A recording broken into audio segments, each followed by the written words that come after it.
Hello, hello, hello. A Monster Matt here. And welcome back, if you can believe it, to something other than Silksong. Amazing. Ugh. Hey, Empress.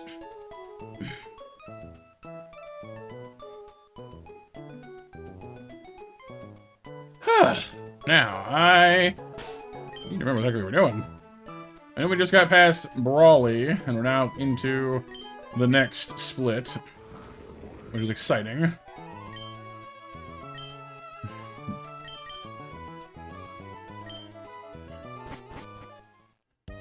Is it black? Shouldn't be. Hang on. I will investigate.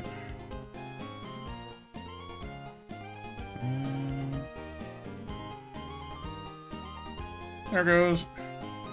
Silly thing. Hey, Phantom.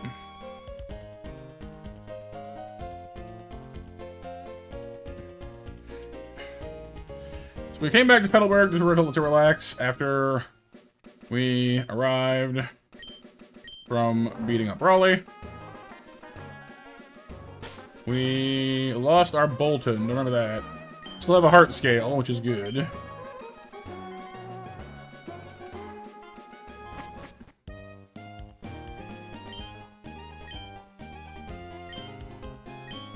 Cool, so he'll let us sail if we want to again, that's nice. Wasn't sure if we would. I never actually asked him before. We've already made our catch in Petalburg Woods. We got ourselves a Shroomish. So we are going to have to go through and with what we got.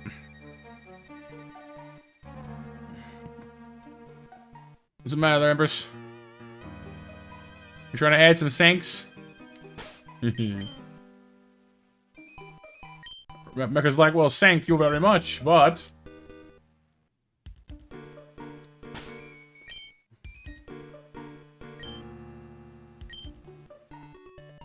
Oh, I already beat this guy. Okay. I kind of forget where exactly we were with this. Next trainer then, I guess? With the Larvesta. And the Vibrava. And the Shedinja. And the Rabombi. Most of which die to Dreadnought. Hey, Raptor. Well, no, Empress, because, like I said, like, you, your snacks are a little out of order.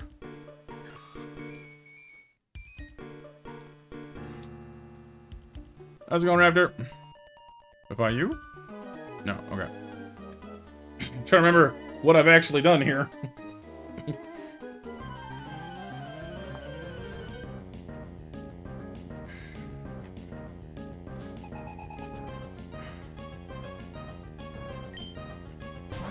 Larvesta!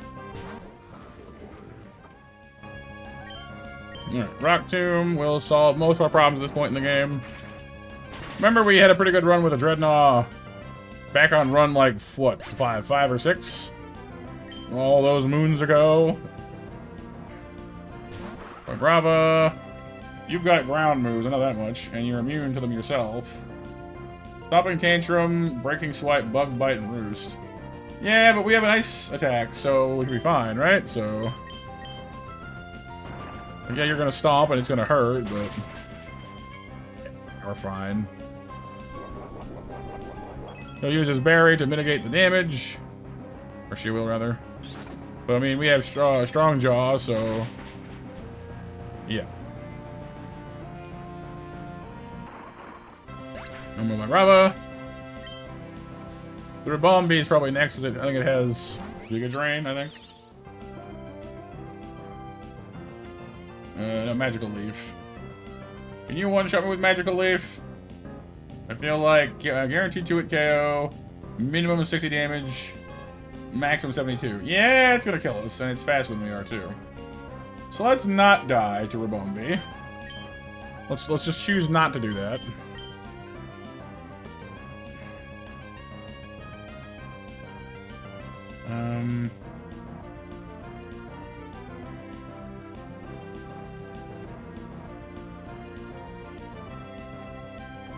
And go with dog. He's a good dog. Thank you for joining me for something other than Silksong today. We got the game done yesterday. and I will not be spoiling it, so I won't talk about it. Don't you worry. But was a great time, honestly. I really enjoyed the game.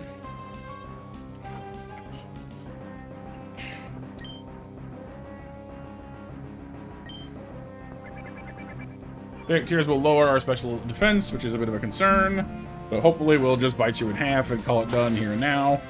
Like, nope, didn't die. Huh. Okay. Am I more concerned now? What do you have? Signal Beam, we resist that. Draining Kiss, we resist that. Magic Leaf, no, it's fine. We resist all of her attacks anyway, so... It's just a lot hurt, probably, but... Didn't be too bad. Ow. Oh yeah? I take a break. You getting a little burnt out or frustrated or did you just need to go to work?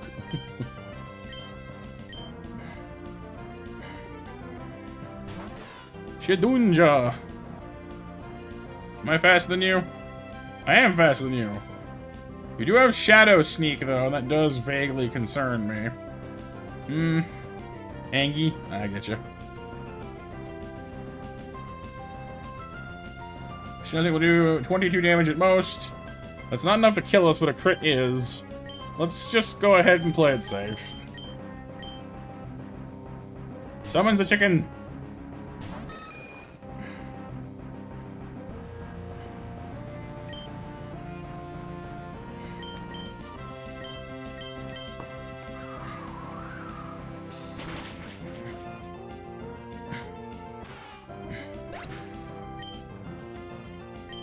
But I get your Raptor, yeah, sometimes it's good to cool your heels and let the salt flow out of you so you can come back at something. I kind of had a similar-ish experience with one of the bosses where it wasn't like, I guess it wasn't so much anger for me, it was just like I could feel I'd reached that point where like no matter how many times I fought it, it really wasn't getting me anywhere, you know? I needed to let my brain, you know, clear itself out. Come back the next day and try again.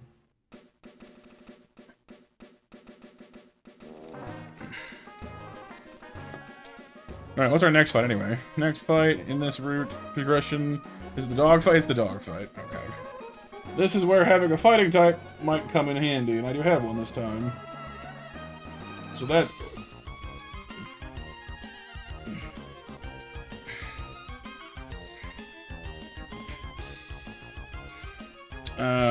Has Furfru, has Headbutt, Covet, and Rock Smash. And Mightyena has Crunch, Ice Fang, Fire Fang, and Covet. On the Dreadnought spanks both of both of them anyway, but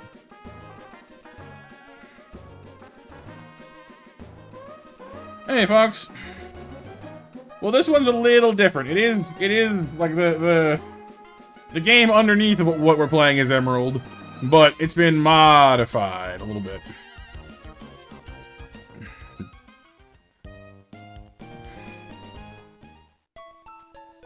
So it is and is not the game you're thinking of. Do I want to bring Stuffle for this? I kind of do. Furfru is a bit of a pain in the butt. We shall bring the bear.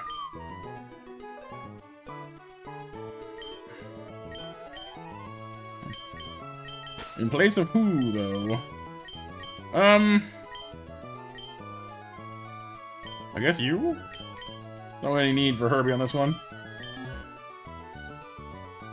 Well, sort of. So, it adds, a chunk of Pokemon from future generations. Not all of them, but a chunk of them. As you can see, we have Stuffle and Dreadnought here from future generations, despite them not being anywhere near Gen 3. Among others. It also restructures how the game is played. So, for example, instead of having Brawly be the second gym leader, he's the first gym leader. You go out to Dewford first. Then you cut through Petalburg Woods to go up to Roxanne, which is different. Every trainer battle is more difficult. Most of them have some kind of a theme or a strategy at the very least. And gym leaders particularly are an even bigger example of this. Every gym leader has a legendary Pokemon of some kind. Brawley has Cub Fu, for example. I mean, it's still early game. Roxanne has one of Zygarde's forms. So there's a lot going on. Every battle is difficult. Every battle is, you know, has the potential to be quite dangerous. If you don't take it seriously. Brock didn't pay rent. Something like that.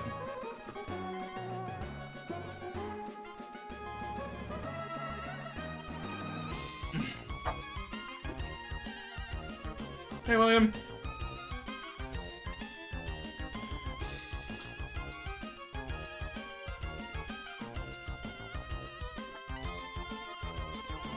Sorry, just fixing my blanket 1 second. It was falling off my chair.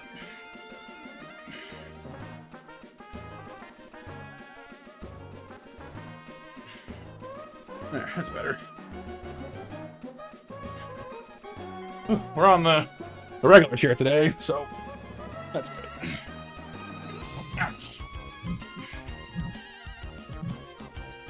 No, that's Flannery, Fox. He's normally the fourth gym leader. I think she still might be? No, I don't remember now. I'm not sure if she's before or after Norman this time around.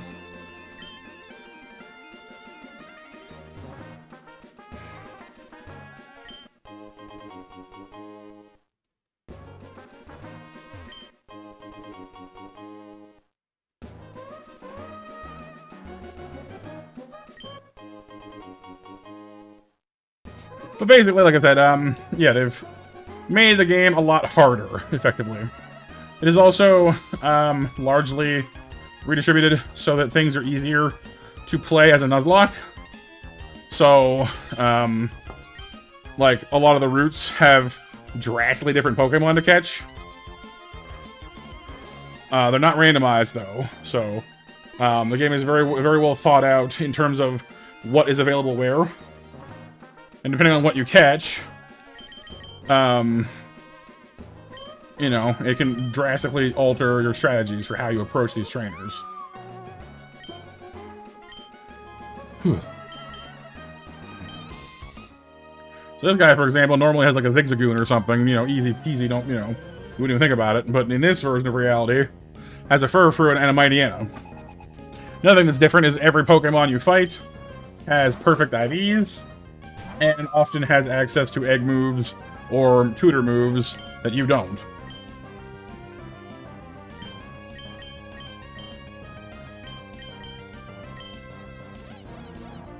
Oh, you have Covet. Yeah, that makes sense. Yeah, so that's based off of Nuzlocke as well, Fox, where basically one of the core rules is whenever a Pokemon faints, it is considered dead and cannot be reused. This game doesn't force you to do that, but it is how we're playing. I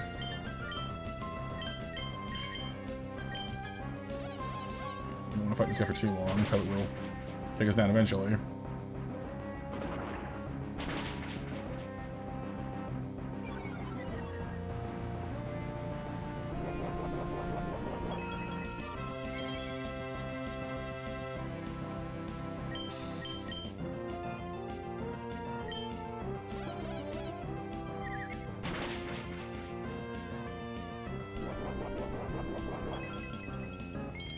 Yeah, it's optional, yeah.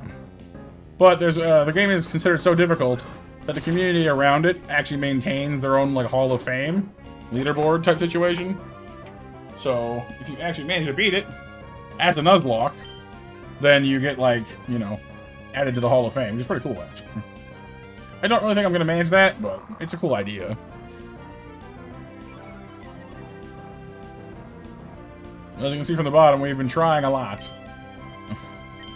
It's not been an easy go.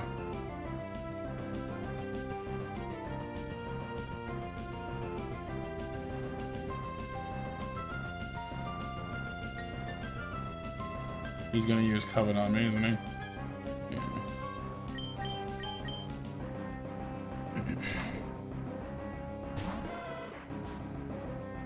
So how's your day going, Sif? And I'm doing good, William. Thank you for asking. How's your day going? Oh, he's Fire Fang. Interesting.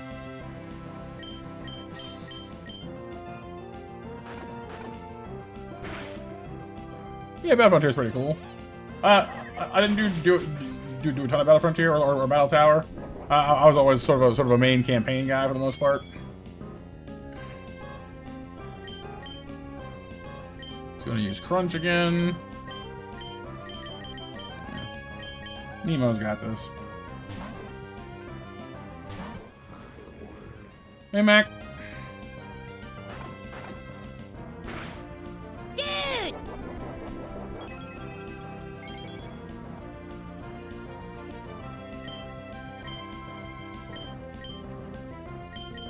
What does more damage for you? I'm actually curious. We have Strong Jaw, but obviously Rock Tomb is Stab, so Rock Tomb does 31 to 37. Ice Fang does 34 to 40. Wow.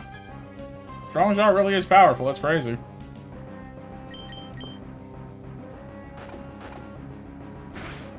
Your mom's car kicked the bucket, so she's get a new one. Ouch. You have a morality meeting next week at work? Morality meeting. Oh yeah, so that's it's the middle form. She evolved from Hatchram, I think it is. No. So this is Hatchram. Yeah, and then it evolves into Hatterene, I believe it is. Pretty cute. You lurking, Max? Sounds good. Okay, Raptor. Well, take it easy, dude.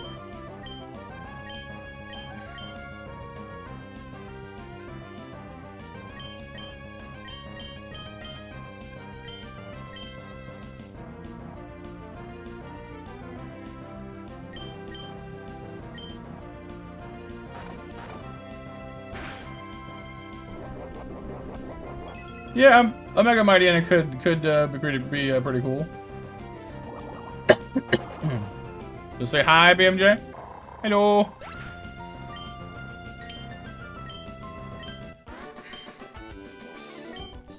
Okay. Another one bites the dust.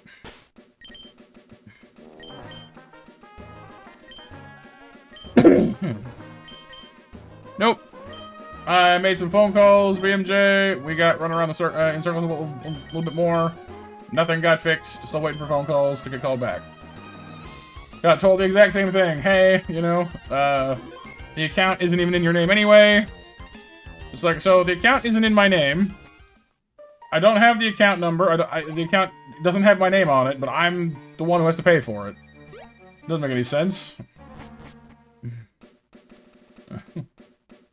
But waiting for them, like I called my property manager to try and get it figured out from their end, and yeah, waiting to hear back about that.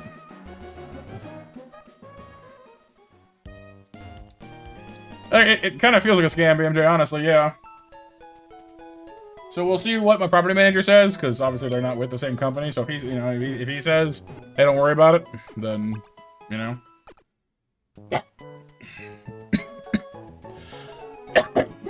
Pardon me.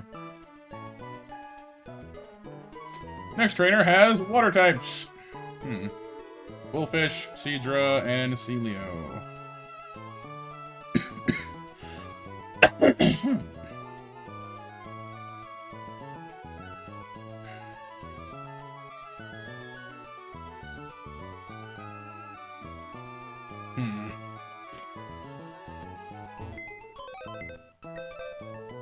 Alright, Fox. Wouldn't that be silly?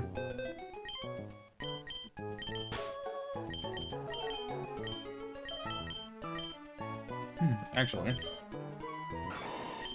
Breloom might be good here.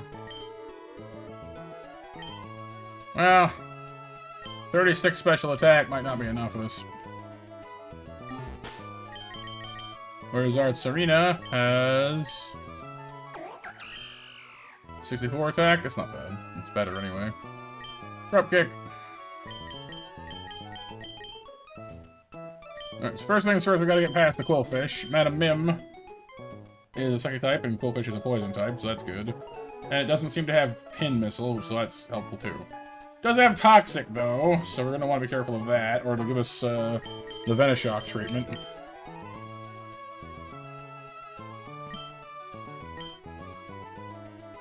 No, Bippity is a grass type.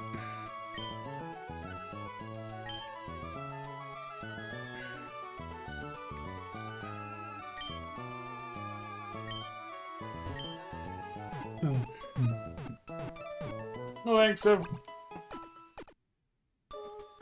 I'm gonna get my water here in a minute. I left it over there.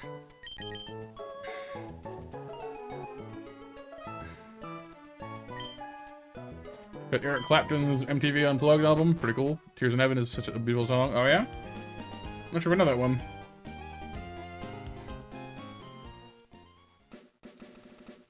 Yeah. Her signature move is called Trop Kick. Like tropical. Like it's a play on words with tropics, I guess. And, you know, Trop Kicks. But she's a grass type.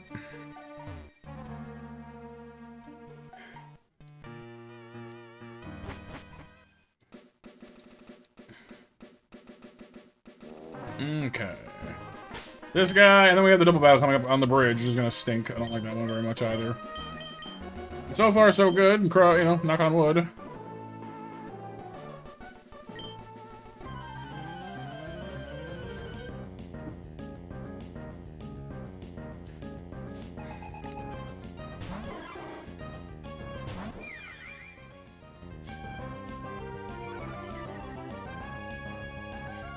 Sounds good, BMJ. Go straight for side beam. We'll shrug that off with our Pecha Berry. You can't poison the Quillfish, though, unfortunately. These poison types can't be poisoned. Alright, BMJ. Hang in there, dude. See you later.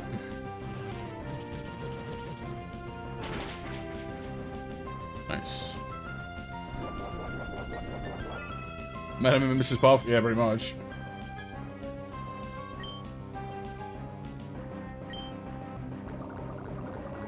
Stick it their guns. He wants me poisoned.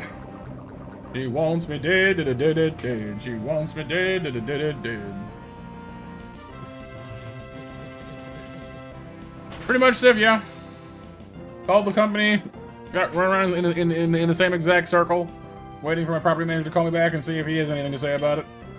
See if he can figure it out or not. Seadra! Now you have what? I know you have Aurora Beam. Brine. Headbutt, focus energy, and has the sniper ability. So focus's energy is going to do a lot of damage. And you have an ice move, which makes you dangerous to my grass types. What do you got?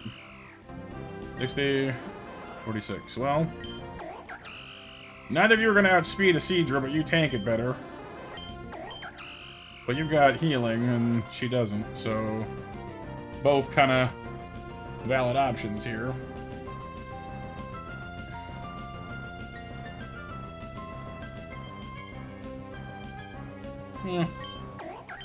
Let's let her have a try. This is our first time getting Serena to her full evolution, and I'm hoping that she'll survive. That worries me. Because Sniper makes them do way more damage with crits. Nope, we're good. Okay. Oh yeah, Tuesday? Already? Wow.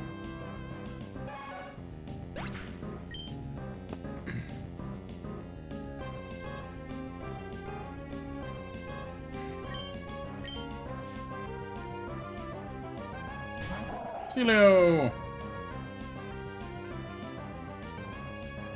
We do outspeed this time. Their Aurora Beam does a maximum of 32 damage to us. We'd survive that. Well, if they crit, we wouldn't, but... Ice Body, Lumberry... You know, we might kill him in one hit. Come on, Bibbidi. Nope. Yeah, same idea, Fox, yeah.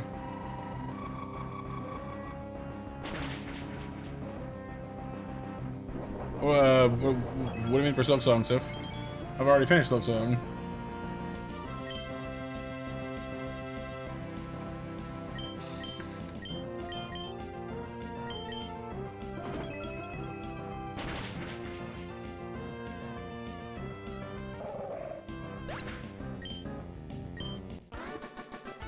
Oh, right, yeah. Cool. Alright, I got defeated. Nice. I do wish we didn't have to run all the way back down every single time to get healed. Bit of a drag.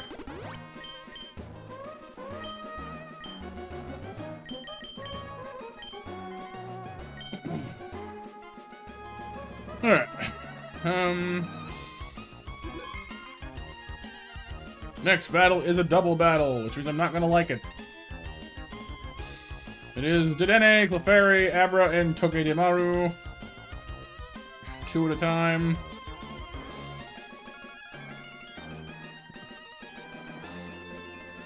But Growlithe is actually pretty useful for this fight, in a lot of ways, so that's good.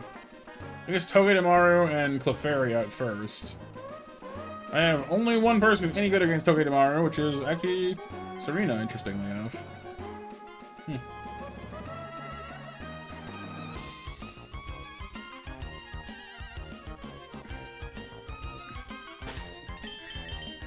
I think it's twins, I think, Fox, yeah.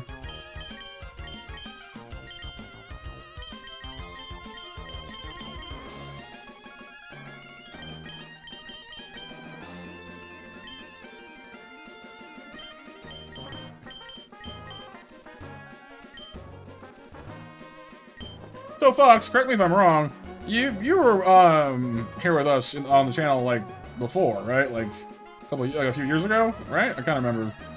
It may have been someone using the same name, I guess, but... Puncture Web... Dazzling Gleam... Yeah, I thought so. Cool. Well, welcome back.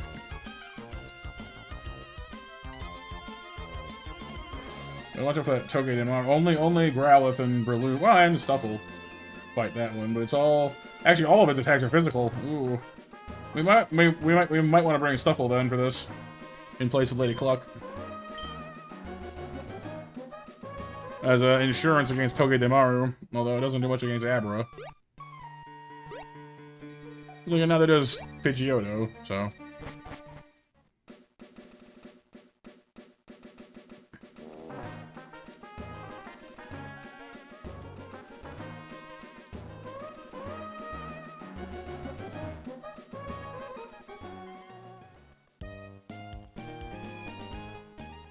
Trying to remember if we actually got our catch here in Heidelberg or not.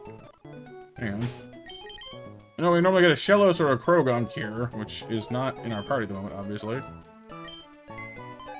We might not have got a catch here yet, which is actually a good thing. If we come back while surfing later, there's a better option. Any of you guys from this place? 106, 107... 110, 101, Slateport, our starter, unfortunately. Heidelberg Woods, 102, 103, Oldale, Granite, 104, 109, due for town. Yeah, no. So we still have our Heidelberg catch open, that's good. And you can come back here later and get us a Poplio, hopefully, anyway, because Poplio evolves into Primarina, which is one of the very few fairy types in this game we can get our hands on. Yeah, I think there are some legendary events. Like I know one of the things later in the late game is trying to catch like Landorus or Thundurus or them. Like the 4 genies are around, and you can catch like any 2 of them. No, I think Latios and Latios might be in the mix too. So there are some roaming mons later. I don't know a lot about it. We haven't gotten nearly that far, so I haven't looked into it yet. Our personal best so far is beating Roxanne and getting a little bit past her to get to, like, Watson. Or almost, well, not even Mobile, actually. We haven't quite gotten to Mobile. Because there's a really wicked gauntlet on the route between Verdant Turf Town and Mobile City. Well, I say gauntlet. You can go heal between them, they're just rough. Okay, so Pippity and Shadow. Oh yeah, Empress, you got this. So we got Dedenne, who is a fairy electric type, and Clefairy, who's a fairy type, as the first two out. Growlithe's Intimidate doesn't do much against them, honestly, which is kind of a shame.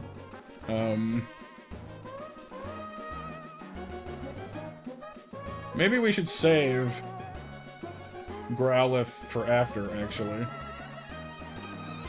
But who to put out instead, I wonder?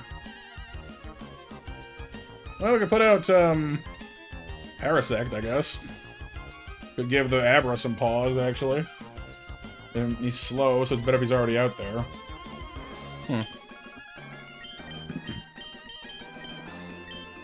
We'll put out Herbie and Bibbidi, because they both resist Dedenne anyway. Although, Electro Web is a bug move, or is it electric move? Hang on. It is electric. Okay, good. Yes, monster type, exactly. Which Niantic made Pokemon that includes the 3 regions from Gen 5 to 1 to 3 by a farrier ship. What's Niantic again? Like the company that does Unite, is it? Or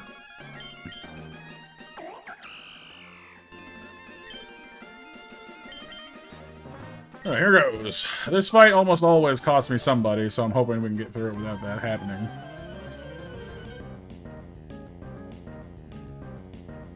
You the one that goes with the company oh, I gotcha.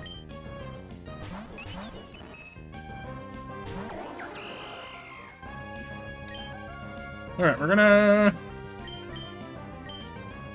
Well, that would get Herbie as well, which is not exactly what I want.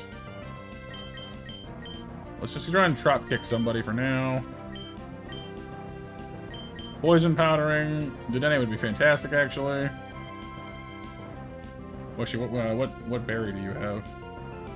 Citrus berry, Eviolite. Yeah, okay. In that case, we're gonna Bug Bite Dedenne. Clefairy will use Follow Me to drag our attention away from Dedenne for the first round. That's more or less what I expected to happen. That's fine.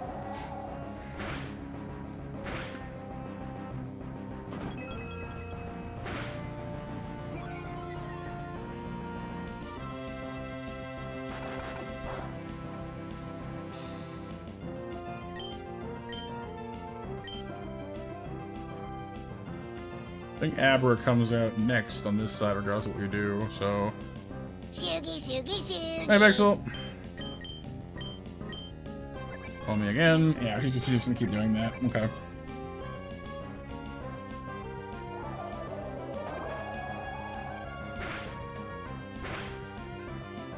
He wants to help, Empress! Let him help! Let him help! Let him help! You can't hold him back anymore.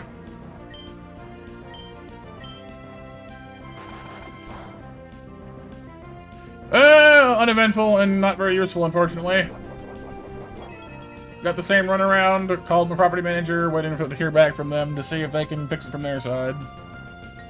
Are you heading off, Fox? Alright, get some sleep. Oh, no, it's Togedemaru's turn, I see. Well, in that case, kick that.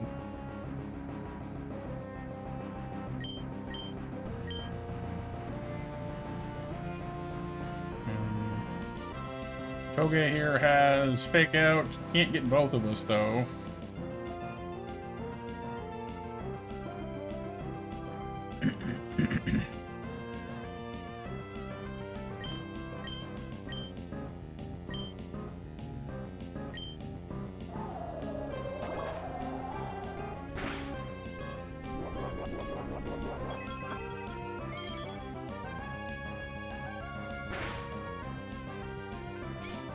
Oh, didn't use Fake Out. Went for the Iron Head instead.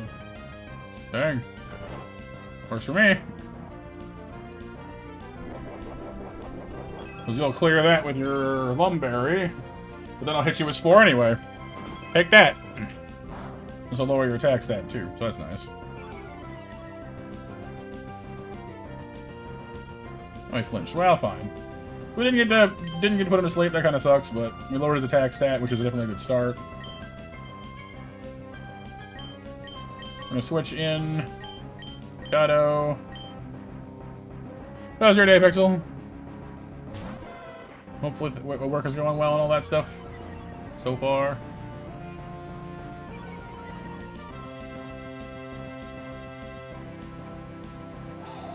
Of course, Dazzling Gleam doesn't care about Intimidate in the slightest, much to my chagrin, but that's 2 attack drops for Togedemaru, so that's good.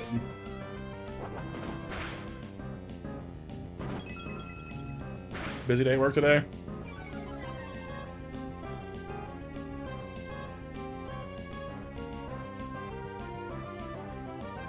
Well, hopefully it settles down a bit so you can take it easy on the tail end of things.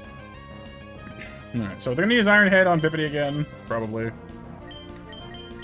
gonna switch in with Coda pretty reliably then. I don't like the idea of subjecting Coda to Dazzling Gleam, though. Because his special defense is not good. We do have an Abra coming in as well I need to be aware of, so maybe instead of that, we'll do this.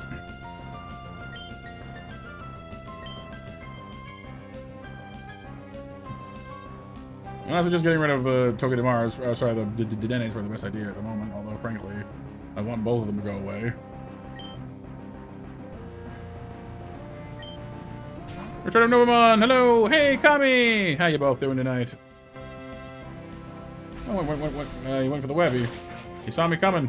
He clocked me coming in. That's a little annoying. Oh well. We're already slow. We gotta get rid of this mouse. Thankfully didn't read that coming in. Oh my god. Oh, I crit. Seriously? Man. No matter how good your plan is in this game, it never fails to go, hey, by the way, crit. Every so often. Crit. You're dead. Hee hee. Tee hee.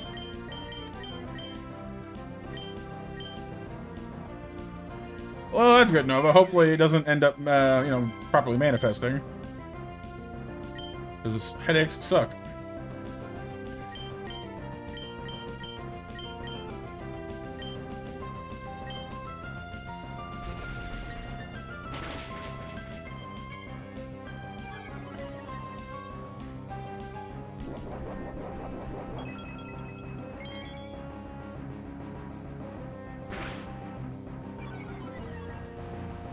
Yeah, migraine's not fun. Please don't kill my Emo flinched. I'm gonna use his life dew. Well, that's something.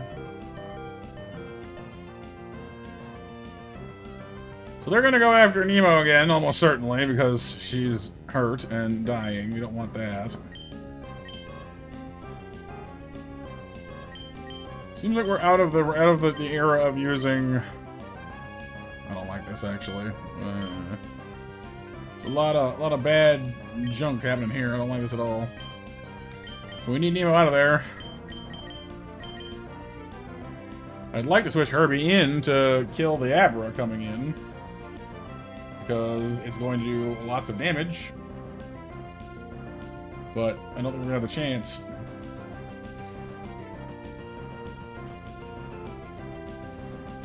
You're gonna be out of lurk again for a while? You're doing good, Kami, doing good. Sorry to trap you in lurk mode there for a while with Silksong. I know that, full of spoilers and such. Been pooped by JB. What's up, dude? I don't like the situation at all. Hopefully this is the right call. I hit both of you? I do. Yeah, but you resisted, so get rid of Dedenne. I should have killed Dedenne first. Getting Toge on the field early was not a good idea of mine. I should have realized that they would only do it, like, side to side. Like, if I killed Dedenne first, they would have brought Abra in first, I think. Would have been a lot better for me. Let's put it that way.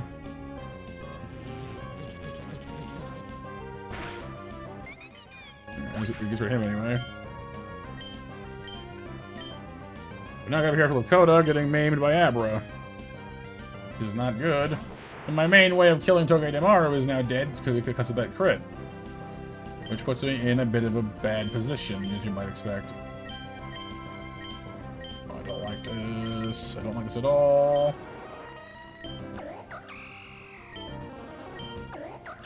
She's got the tank to maybe survive this mess. Maybe. I don't like it. I don't like it. Abra's gonna use Side Beam, almost certainly. Which will do a minimum of 16 and a maximum of 19 damage to Serena. So, I mean, that gets us something. If they crit at all, though, she's dead. And if Togedemaru piles on at all, she's dead. Which it almost certainly will, so... Crap.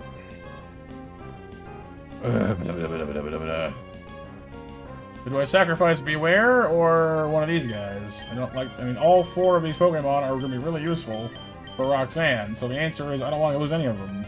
I guess Herbie is the least useful for Roxanne, being a bug type, but...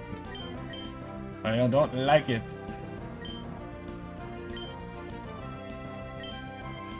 And more to the point, I don't know how I'm going to kill either of these Pokemon with Madam Mim, who is the healthiest we have, but can't really do much damage to either one of these, being that Togedemaru is a Steel type, and Abra is another Psychic type. I blast him with Disarming Voice, which might do something, but not enough. Puts me in rather a bind.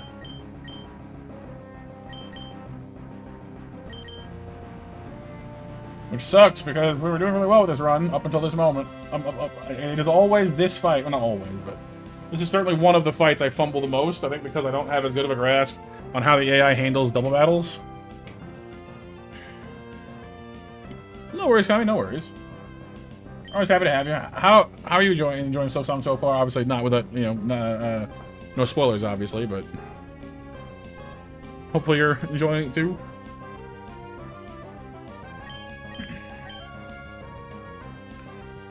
Oh yeah, Embers. Yeah, trying to herd them is always kind of a thing, isn't it? You can always use Life Dew to try and heal. I suppose that might not be a bad idea. I don't think I like our odds of surviving even then, but I'll give it a shot. Your attack has been nerfed to heck and back, which is something, but yeah, that's what I was afraid of. Yeah, that sucks. Unless we heal ourselves, but we didn't even need... Well, we're full health again. That's something, but it's not what I wanted to have happen. Is anybody faster than either of you? No, we're just up a tree on that one. I think we're about to wipe, and that frustrates me endlessly. I don't have anything I can do about this. Like, I don't have any options. No one is faster than they are. No one can survive both of them hitting them. This is really bad. Yeah, that's fair. I definitely feel like Silksong is wired a little faster than the original. It feels more aggressive. It feels faster paced. Not necessarily in a bad way or anything. Just, I don't know.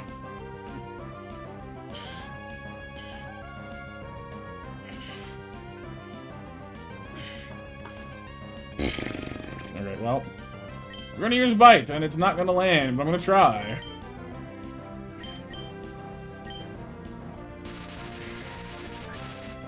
Oh, they changed targets. That's interesting. I wonder why they did that. Well, I'm not gonna complain, because that may have just saved us. The AI deciding it only needed to hit us once may have just saved my entire bacon.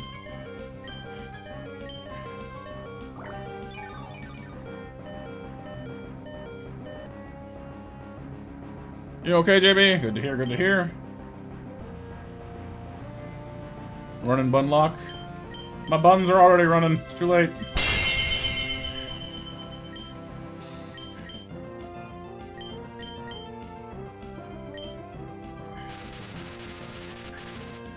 Again, I'm not sure why it's hitting Madam Mim and not Nemo.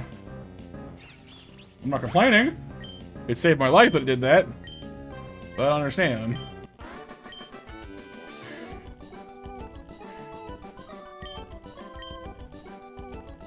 Alright, Pixel, happy lurking, dude.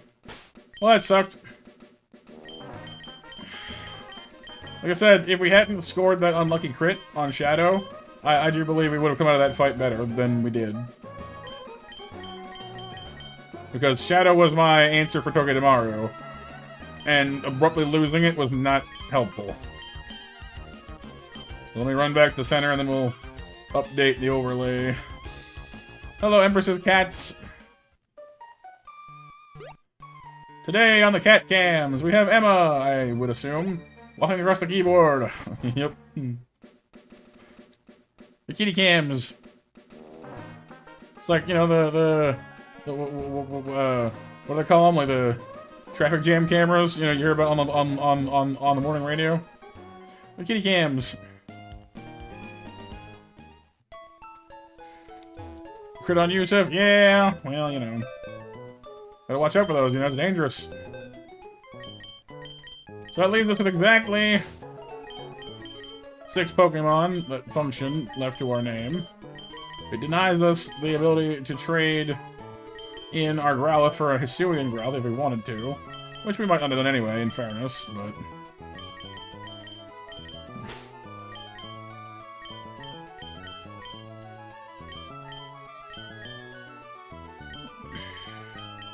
But when we arrive at actual Rustboro, we'll have our next catch. And there's a few others around the place as well, so... And thankfully, Breloom themselves is also a grass type, so... You getting into Sonic Riders mod recently? Or modding recently? And looks like one of them is adding Cosmo. Cosmo? Like Cosmo and Wanda, or a different Cosmo?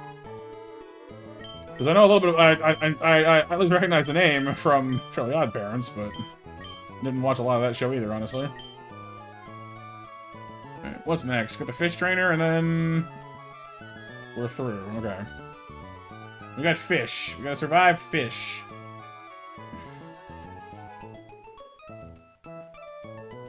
What does fish have? Well, let's find out.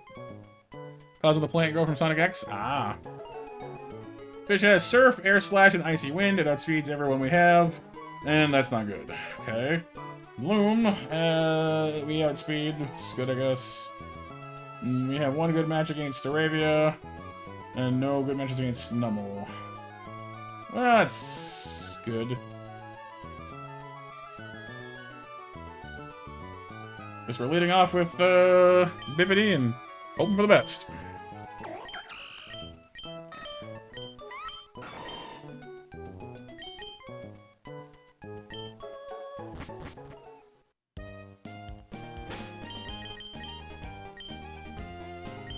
You drink half your tea, Empress? No, Emma! Yeah, Goober. Emma the Goober Cat doing Goober stuff. Right about the time he's done, you'll be yelling, enough!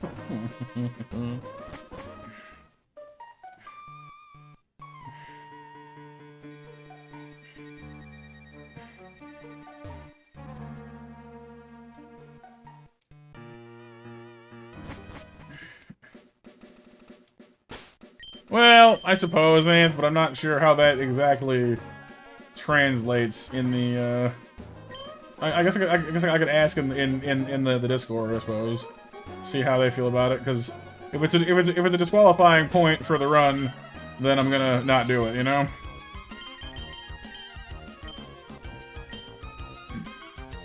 Hang on, let me do that real quick while I'm updating the overlay anyway.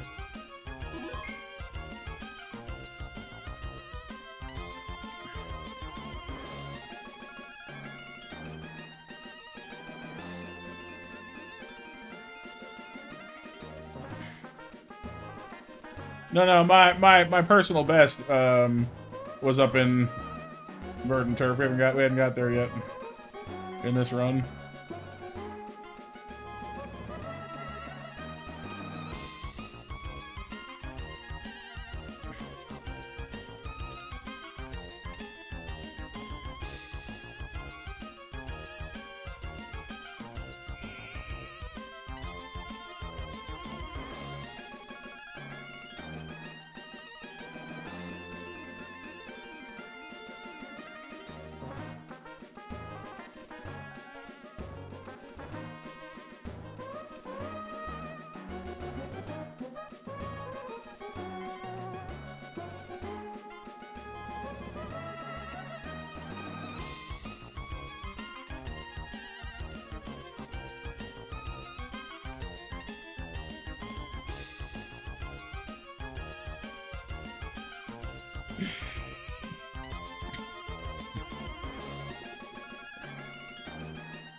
Cool. I put in the question. We'll see what their thoughts are.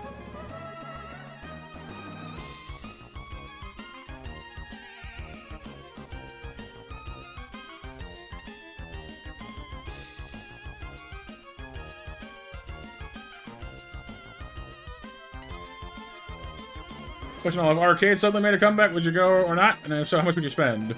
Yeah, I mean, arcades are kind of a thing, yeah. But I guess I guess what he means is like when they were like the place to go, you know, back in the well, like what, the 70s and 80s. Icarus, hello, how you doing today? I don't know. I mean, arcades are cool.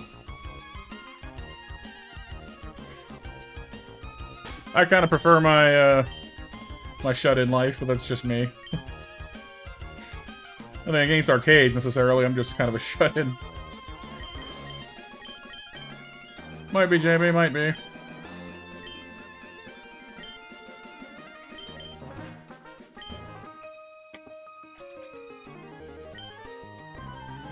We've got the potential for this fight, but we're definitely up against a wall here a little bit. Hey, Kyle.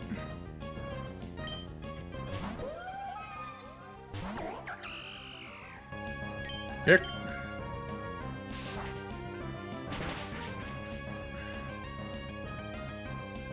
Oh, that flinch is real bad. Oh, no. Oh, no. Will I outspeed you with that? I hope so.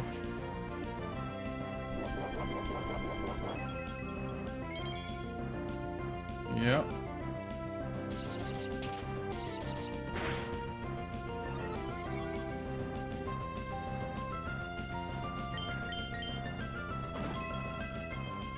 Please be enough. Cool, okay. Does it? Yeah, I probably tweaked the volume after Silksong being so loud, you know?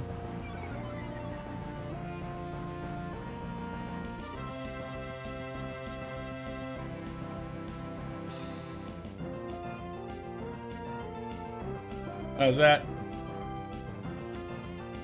Well, we'll see in a second here, Kyle.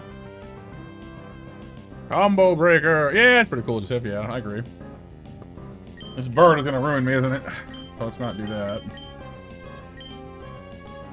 I don't really have any... Well, I guess I do have one counter for bird. Just the one, though.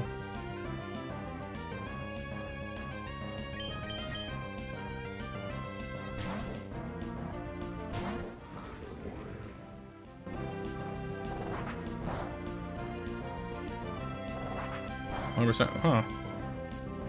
Interesting. Dunno. Seems right to you, Kami? Huh.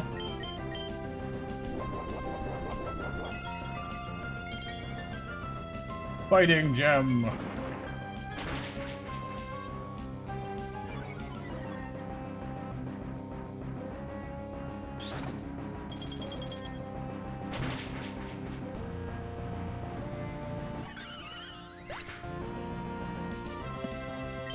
I hear you.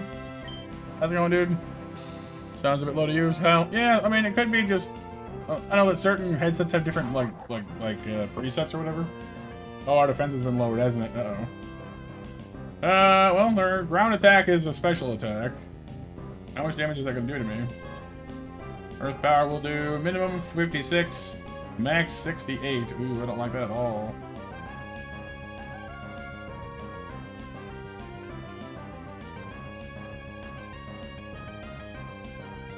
Might kill us, and, well, we could switch into Pidgeotto without taking any damage at all, because it's a free switch. But it's got a rock move, too. Not exactly ideal.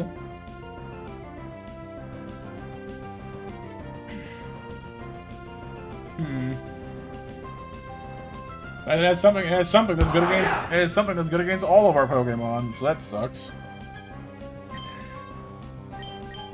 from him, I guess, but they're basically neutral to each other. And we'll eat the hit coming in is the bigger problem. Oh boy. No, Numble's pretty slow overall, but... Wait, I forgot we have hidden power ground on Lady Cluck. Hang on. Whoa. Hold the phone. 3-hit KO. Ouch. Well, it's the best we got at the moment.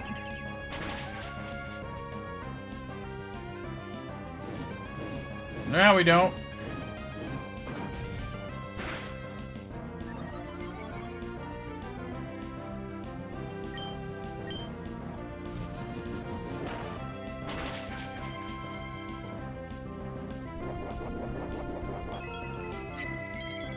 Waterfalls here.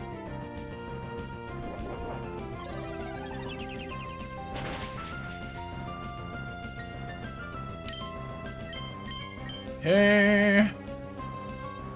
It's gonna use rock, ancient power a second time, almost certainly. Might use flame body, I suppose, but or flame charge.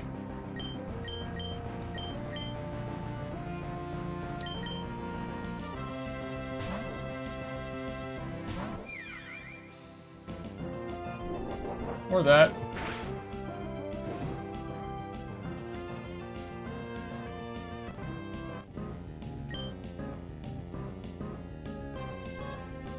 I really hope this kills you. Ah! I'm knocking. There be knocking.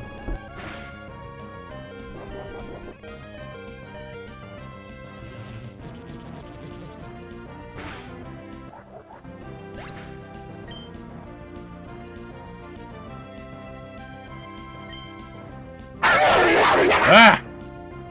Shibble. Shibble bobble flibble.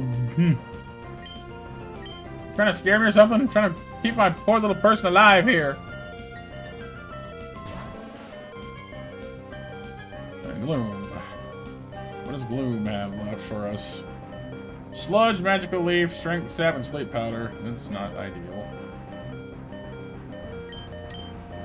And I guess all my counters to grass types are already hurt. Yeah, pretty much.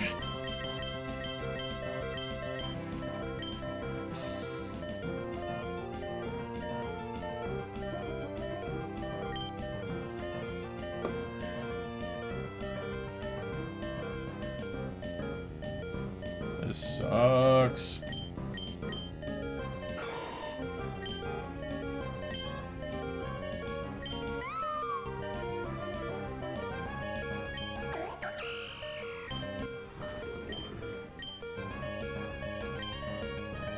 I have one way I can kill it with Ice Fang, but well, Dreadnought does outspeed. Actually, that's surprising me. We gotta get out, gotta get it in somehow without getting it killed in the process. So how do we do this? I mean,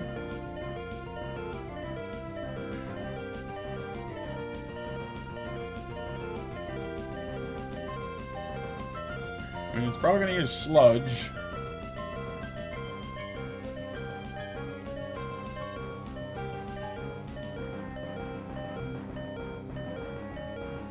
We need to guarantee it's going to use Sludge, and I think... Well, right now, it can kill anything, though, is the problem, isn't it? Yes, here it does.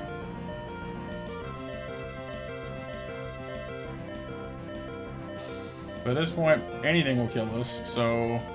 It could use Magical Leaf just as easily. On the other hand, I don't see any other way to get... Well, I guess switching into Bippity might do it. But we need to... Like, and the problem is, if we change Bippity right now... And we're guaranteeing we're gonna, you know, we might hit Magical Leaf. We also might hit Sludge, and then she dies, which is also unacceptable. Well, that's what I'm doing here, yeah. So, I guess we can switch to Aladar, who is a little less serious of a loss, if that does happen. And if it is Magical Leaf we switch into, then that's fine. She'll use Sludge next, I think. And then we can switch into Nemo, so...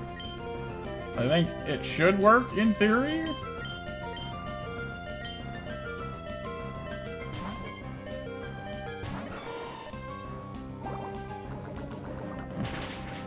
That's what I was afraid of. Well, we live too. That's nice.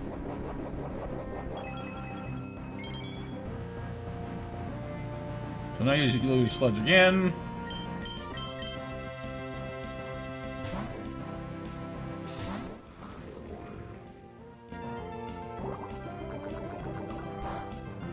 We resist the heck out of. Ice Fang! Here we go.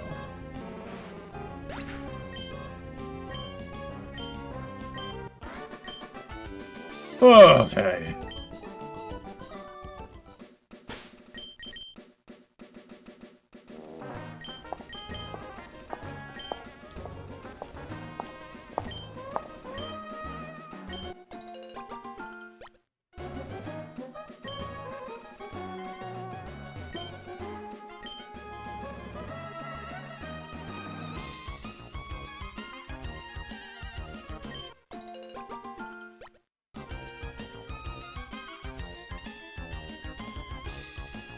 Alright, let's get our butt up to Pedal Respiro. Get this healing for one thing. Got your construct, Empress. Nice.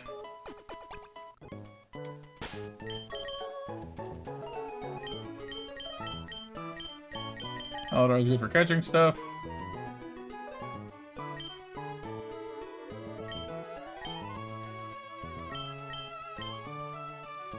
Yep. Yeah, we're actually in town with a full team so far.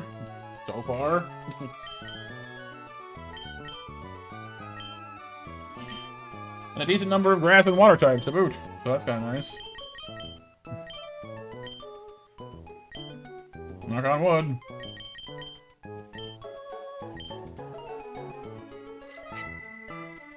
Now who's bringing on stuff?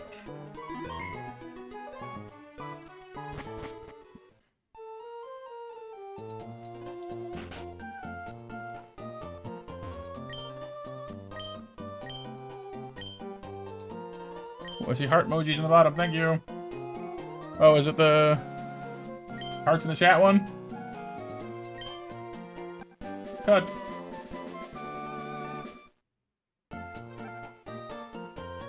Alright everyone, spam some hearts if you're so inclined. Feel free to use your emojis.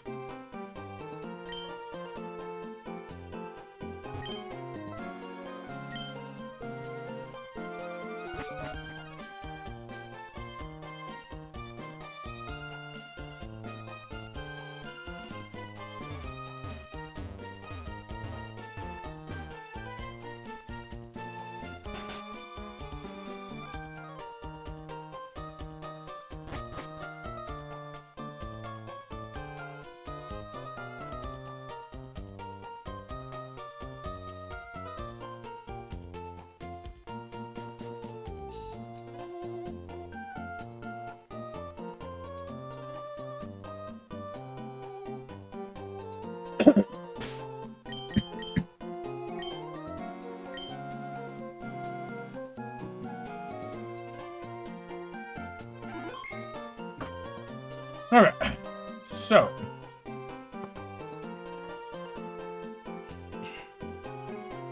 obviously we got a gym battle, gym battles to come up against here shortly.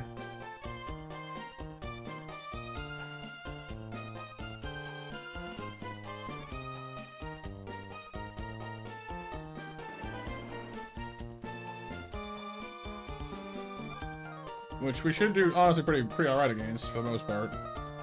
We gotta decide what we're doing for catches here in Rusty as well. Let's see. Rustboro City has Rockruff, Mudbray, Fainpeak, Growlithe, Houndour, Galarian Meowth, interestingly. Togedemaru, Mudbray, Fainpeak, Herdier, Stantler. Why is Stantler the rare one here? That's an odd thing to have. Route 115, just past it. We can fish for some more water types, including Basculin. 116 has another smattering of fighting types, psychic types, and a few poison types, interestingly.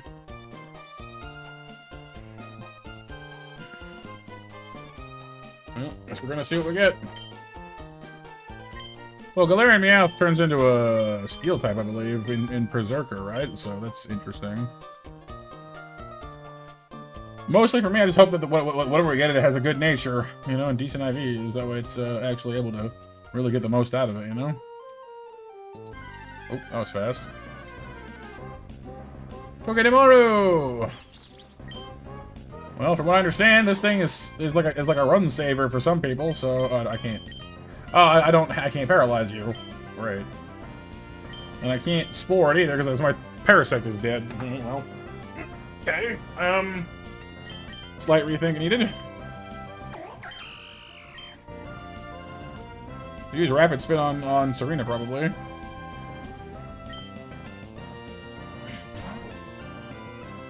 Nobody wants those, Sip, sorry.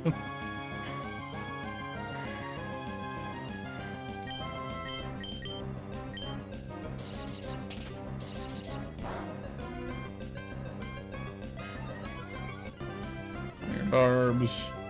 Nuzzle. You want ketchup-filled Kit Kats, Kyle? Okay. Knock yourself out. I don't want them. Thank you.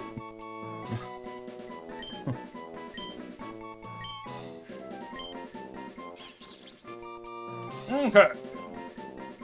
What do you want to name our little dude? We're on the Disney name run, remember? So, you don't got any electric hedgehogs from a Disney property?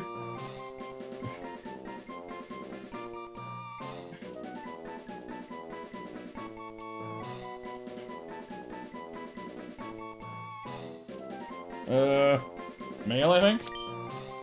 Yeah, male. The mouse from Cinderella. Cinderella. Feifel? Oh, Fievel? What was Fievel Disney? Fievel! Papa! Fievel! Papa!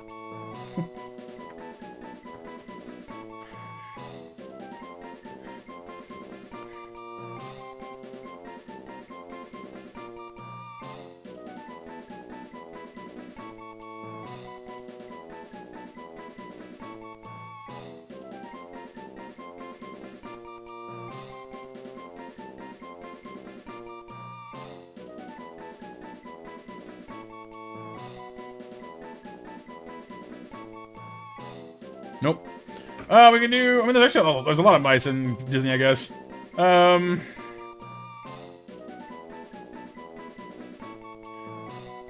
With Bernard from the Rescuers, Bernard and Bianca. There's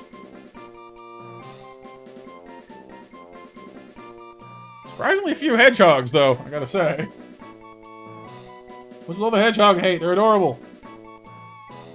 Just Sonic had the whole thing sewed up, I guess.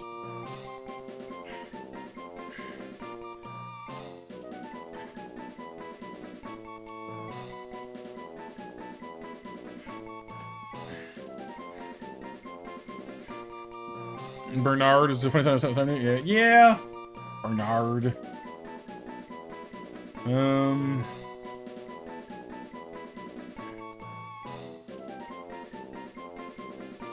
I don't remember Icarus either. Yeah, I don't know.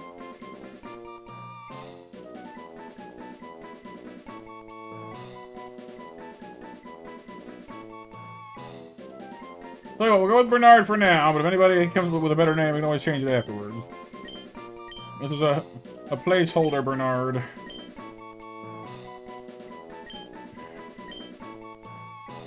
Basil! Basil of Baker Street! Yes, of course. Didn't we already have a Basil before? Oh no, that was the rabbit in a previous run, that's right. Different thing. The Great Mouse Detective, yeah. With Vincent Price. As totally not a rat, Ratigan.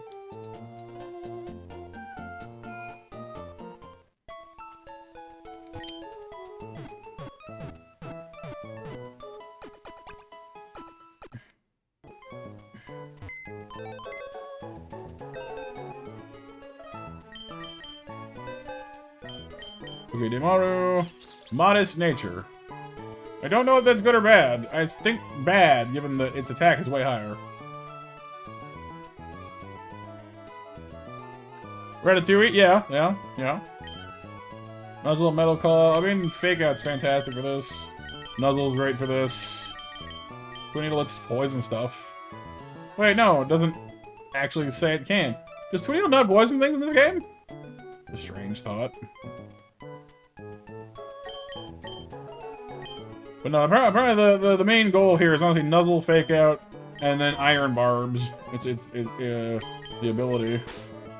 It's kind of the main weight here.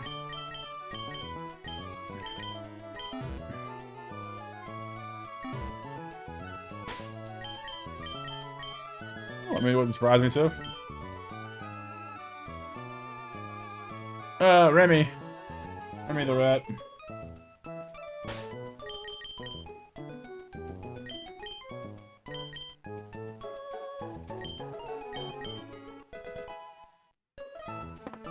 Alright, let me pull up Pokémon Rules everything and check on that question I asked as well.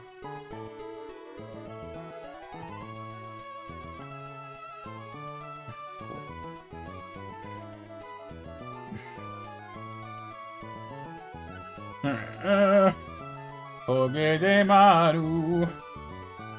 Egg moves include Steel Roller, U-turn. Ooh, that's nice. Gonna learn Spark, Pin Missile, Eerie Impulse. What's Eerie Impulse do? Something like a ghost move. Nope, it's electric attack. Lower special attack with 2 stages, powered up by... Okay. So basically, yeah, this thing exists to wall people. I like it. I'll get behind that.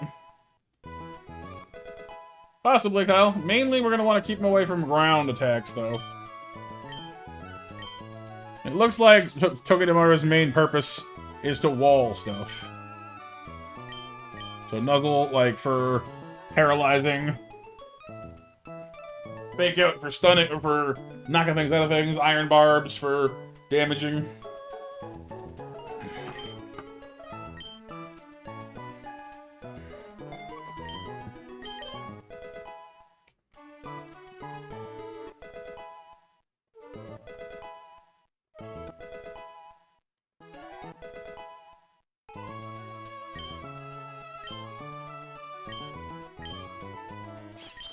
See, I don't mind Pin Missile as a move, but just, you know, I just don't like relying on multi-hit things.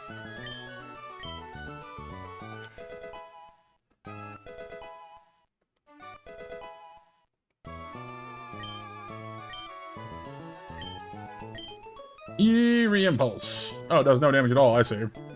But it cuts their special attack drastically. I mean, I don't have a lot of ways of doing that otherwise, so... Sure, I guess. Do I want to take away your offense to do it, though? That I don't know.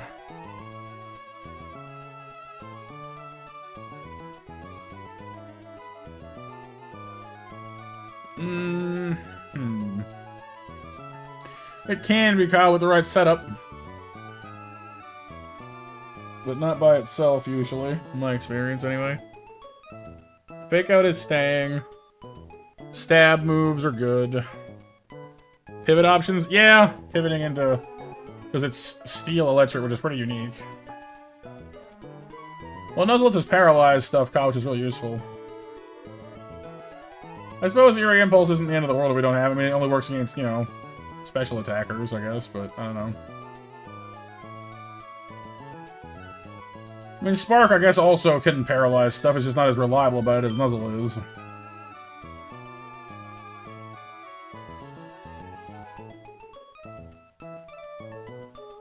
Then again, a lot of things in this game have lumberries anyway, so... Maybe I shouldn't, you know, I think you know... Maybe lowering their offense directly is more helpful to us in those cases anyway. Yeah, but damage isn't always everything, Kyle. Let's drop Nuzzle, I guess, though, and keep Eerie Impulse for a more direct way to shut down offense. Because Iron Barbs hurts physical attackers, and Eerie Impulse gives us something against special attackers too. So I guess that's good. Won't regret that later. But then again, we're probably going to teach this thing U-turn with, you know, at some point anyway, so maybe it doesn't matter.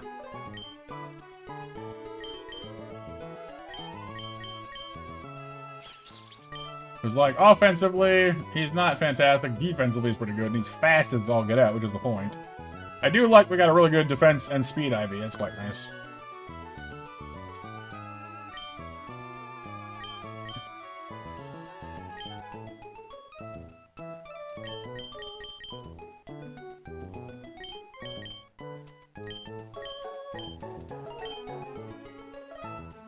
Do we want to go ahead and teach Bernard U-turn now?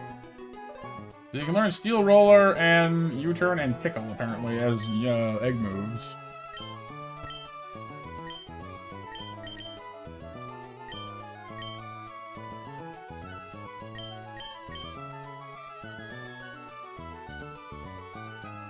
Steel Roller is a massively powerful steel move that destroys terrain, but only if there is terrain.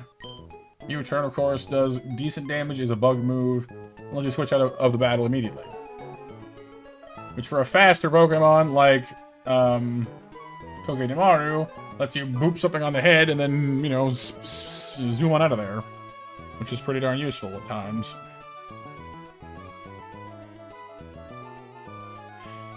I suppose without a specific strategy, it's not that powerful by itself, but it is good.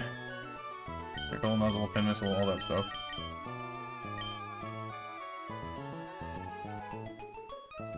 The U-turn is pretty tempting, but I guess that without like a specific strategy in mind, it's not worth doing just yet, but I'll keep that in mind for sure.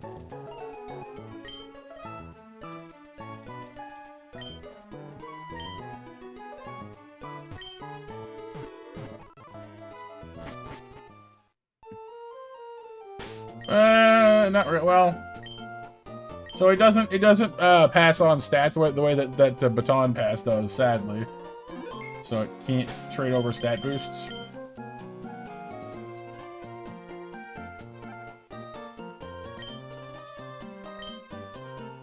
Oh yeah, Basil. Basil of Baker Street.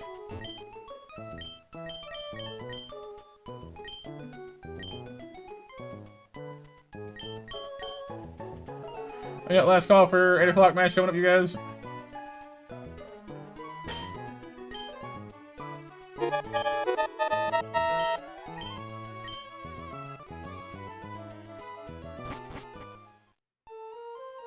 True, Sif, true.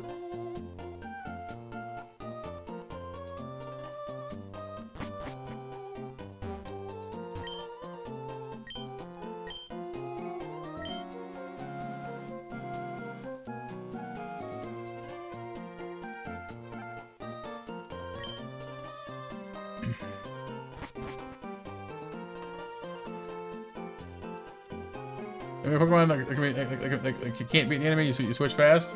True. I mean, you can switch normally anyway, but like, you know. Mainly it lets you do some damage while also switching is the point of it. Instead of just switching and getting, you know, hit. Also, depending on speed, one of the few moves, I guess, that can let you switch after something happens. Because normally when you switch, you pull your Pokemon immediately, and then it comes out right away. With U-turn, if you're slower than them, then you'll hit Togedemaru first, and then switch. Which can actually safely switch in other Pokemon.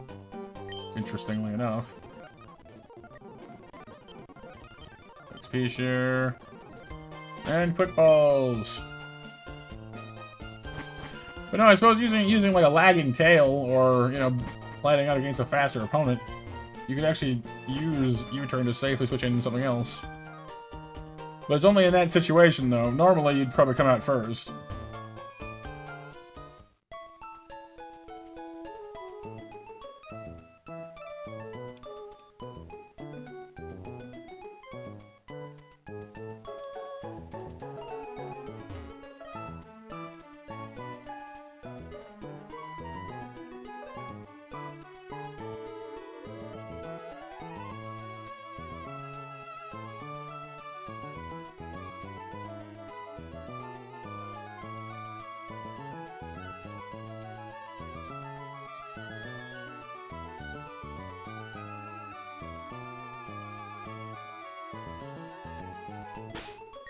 Alright.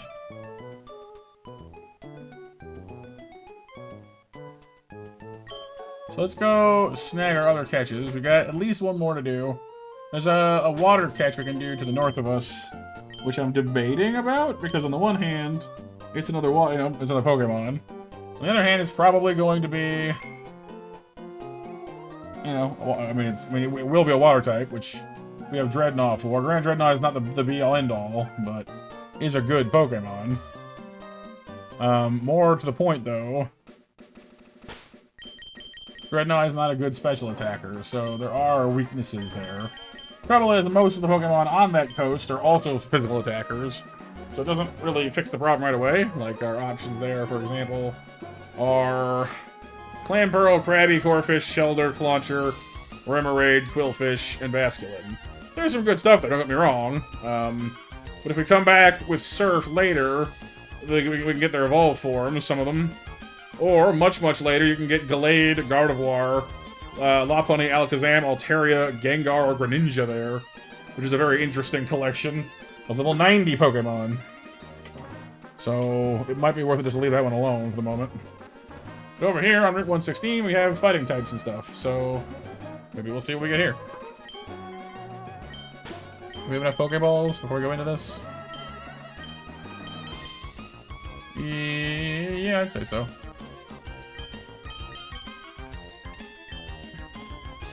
Yeah, that's possible. Could get a Tyrogue.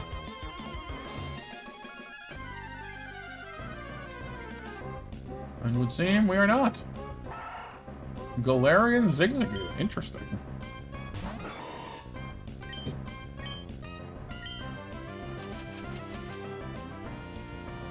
A normal dark type. Ah, is it good? I don't strictly know.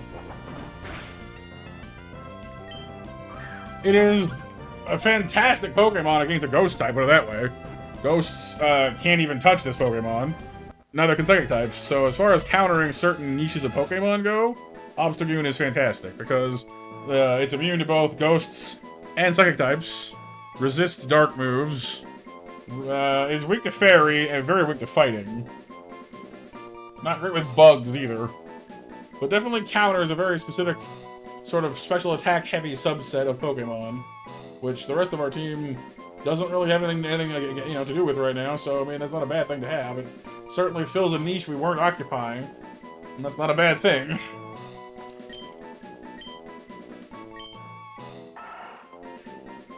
So Icarus, do you have any Disney-inspired names for your little punk rock raccoon here?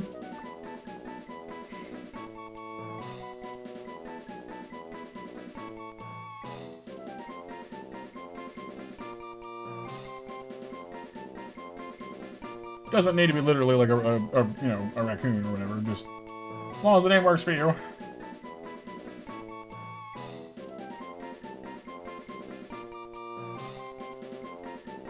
And a blank.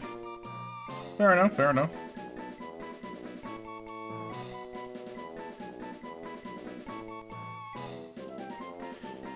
For some reason, is it weird that I'm thinking Lilo from Lilo and Stitch? Just just looks at you like dead in the eye, like, leave me alone to die.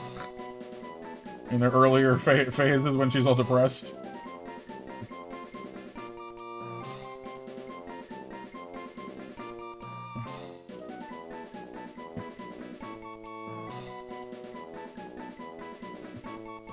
We'll go with Lilo for now. As a placeholder. If we get any better bolt of inspiration later, we can always change it.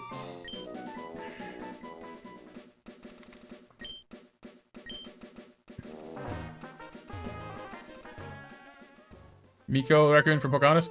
Oh yeah, Miko. Miko. Yeah, I did not realize until you said that how long it's been since I've watched Pocahontas. Wow.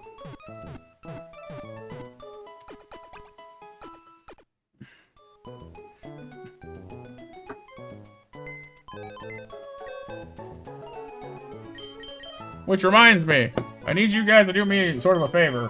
Not like an actual favor, but like, oh, quirky. Neutral nature. Okay, Ivy is a little on the slow side for a Zigzagoon, but not bad. Rock Smash, Snarl, Baby Doll Eyes, Headbutt, not bad actually.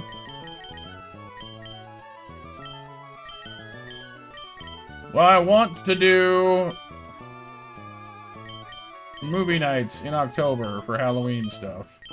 We keep saying we're gonna do it, then we not then we don't do it, you know. I need y'all to remind me and give me ideas as to what we can watch. Because whether I like it or not, we're coming up on October. Well, eventually.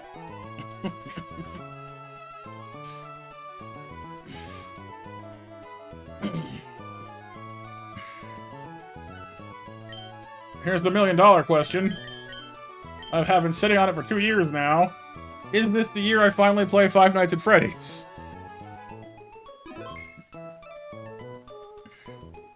Well, I'll stay up front. I'm not like the biggest fan of like outright horror movies and stuff, but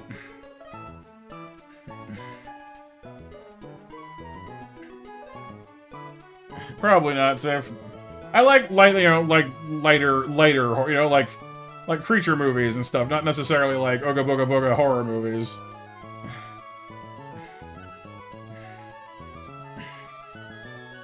Zigzagoon.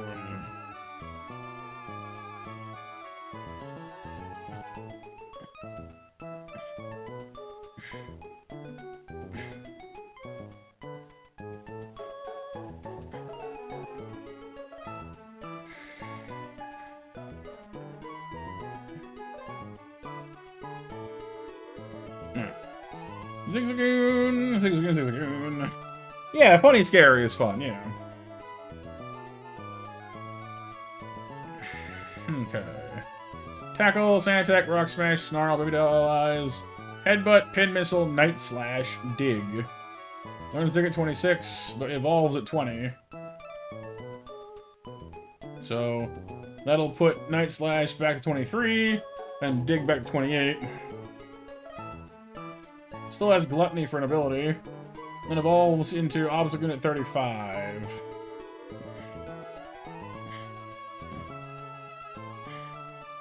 Probably, Kyle. Yeah, but that's kind of the point, isn't it?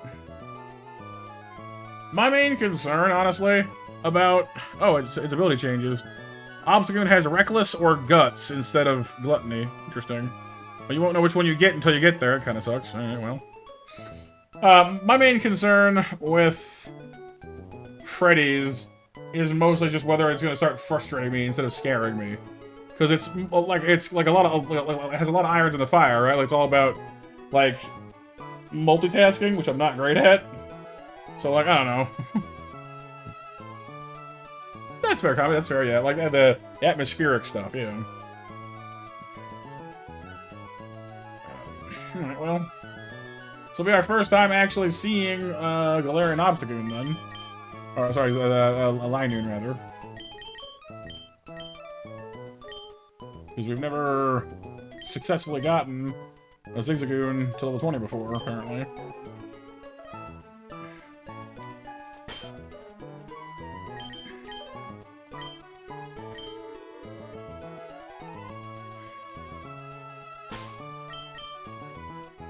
First game isn't so bad. Well, that's good. We can always try. See how we do. Or how he doesn't. Pin Missile. Do I want Spin Missile? I mean, it's more coverage, I guess. That's staying for stab. That's stab and special attack lowering. That's defense lowering. That's attack lowering. Eh. But Bug does give us some coverage, so sure. Nah, but I don't have the VR game stuff. And at this moment, honestly, with the week I've been having and the things that keep hitting me one after the other, like, I'm not gonna have the money for VR anytime soon. Let's just say it's been a financially worrying week. Nothing that anyone should have to worry about, hopefully, knock on wood, but...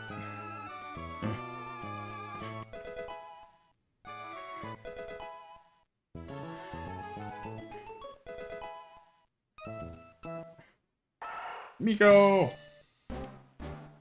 Miko goes faster and becomes the Streako!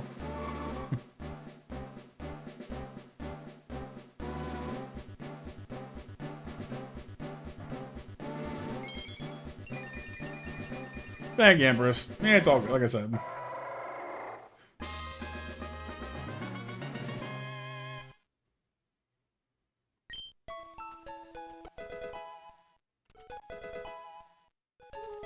Thank you. Before I evolve any further.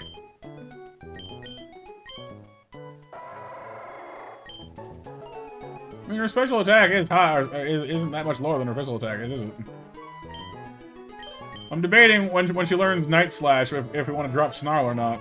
Snarl does lower special attack, and it's not that weak of a move on its own, really. So, I mean, as long as her special attack isn't actually much worse, I might keep it. In favor of what? I don't know exactly. I guess I could drop Pin Missile, I suppose. Yeah. I mean, I'm gonna leave the name the way it is. It just kind of made me, you know, chuckle because it rhymed.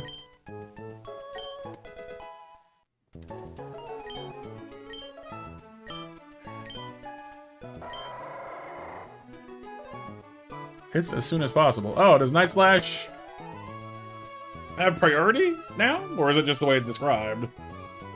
Hmm.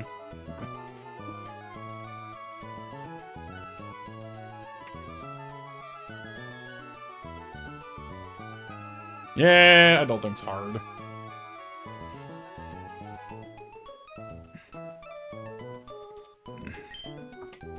Well, I'd rather have Stab, Crit Happy, Night Slash over Pin Missile for the most part, so... Obstagoon is its third form, Kyle. Only Galarian Linoon can evolve into Obstagoon.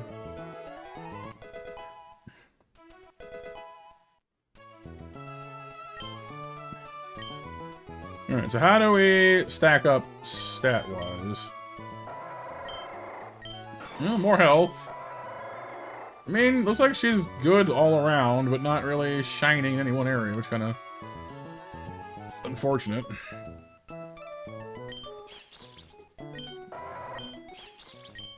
She has less defense, and less speed, and less attack than Togedemaru does, which is kind of funny. Hey, Casey.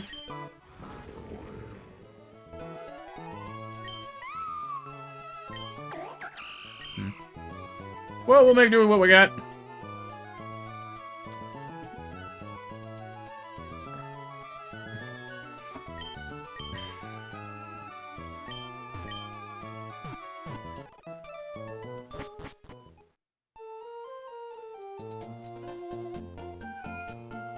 Doing a bit better, Casey? That's good. I'm glad to hear it, dude.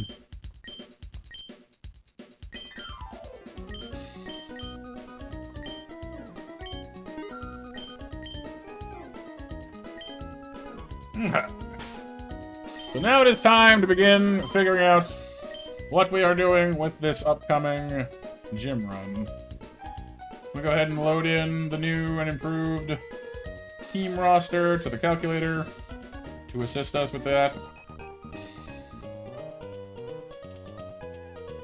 Apparently, Linoon's Hayden Power would be Dragon type, and Togedemaru's would be Psychic. Interesting.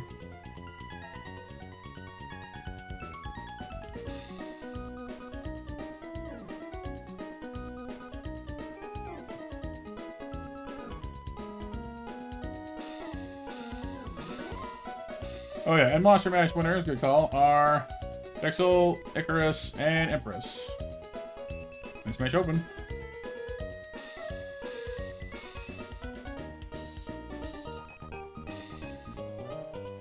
Alright, so first up in the Pokemon Gym, we have the Fossil Bros. I believe. Yeah. Tyrant, Arkin, and Cranidos. This seems pretty doable, honestly. Ice Fang, and Drop Kick should get us through that fairly painlessly.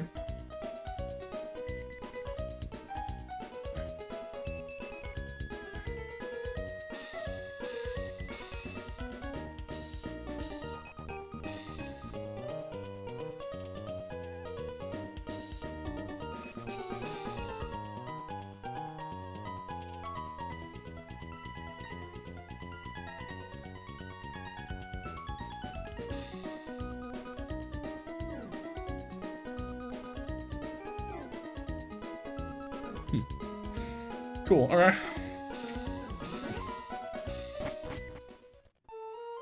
So that fight works out well for us. Next fight after that has Sudowoodo, Carkol, Lilip, and Corsola. That was giving us some trouble before, remember that. We are a bit lacking in water types, although I guess Steam Engine makes water types interesting. As a Pasho Berry as well. I see.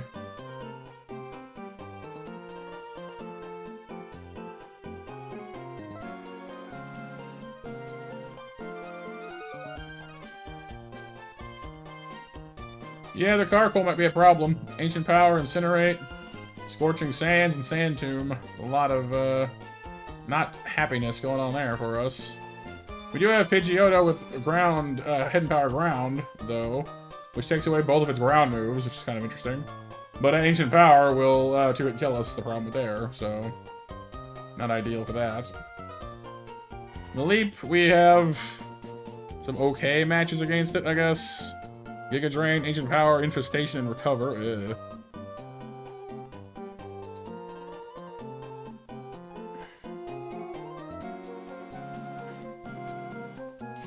Apparently Breloom is good against it, though. I guess that would keep us safe from Giga Drain.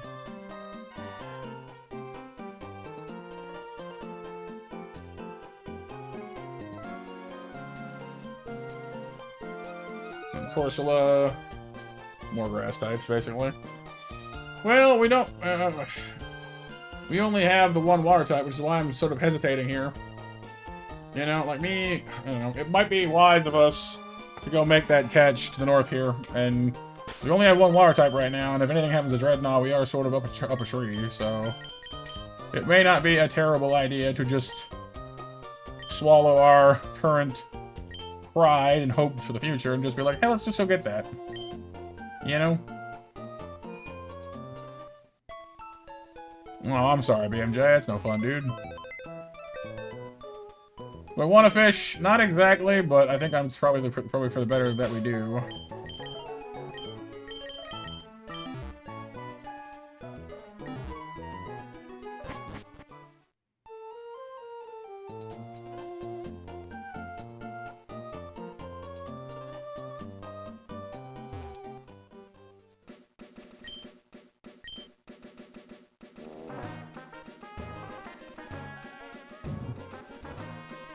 Yeah, it's tough when grown adults don't act like it, BMJ, sometimes.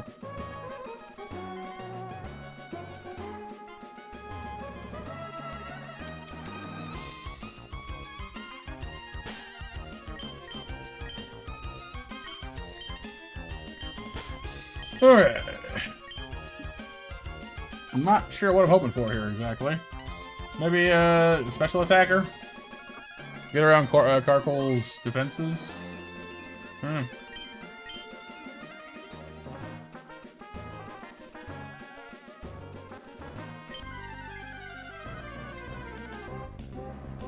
Corphish. Interesting. Well, it's not a physical, sorry, not a special attacker, but it is interesting.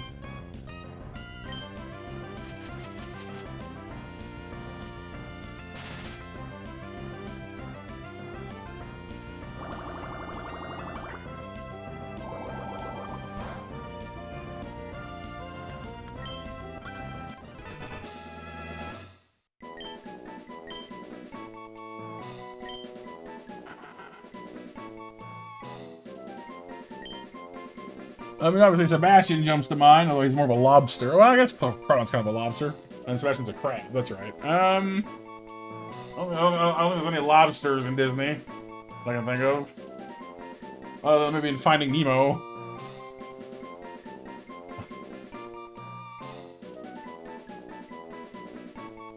Yeah, Sebastian. There's a girl though, so. You know, staying longer to actually and everything because you don't have time, and it's not your responsibility. I get you. I get you.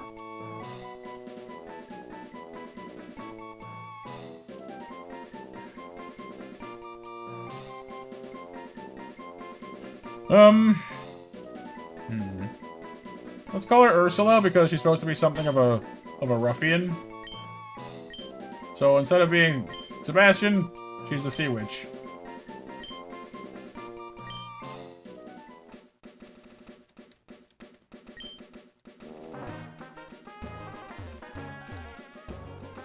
because, of course, Crawdaunt is a water dark type. Poor unfortunate souls in pain in lobster.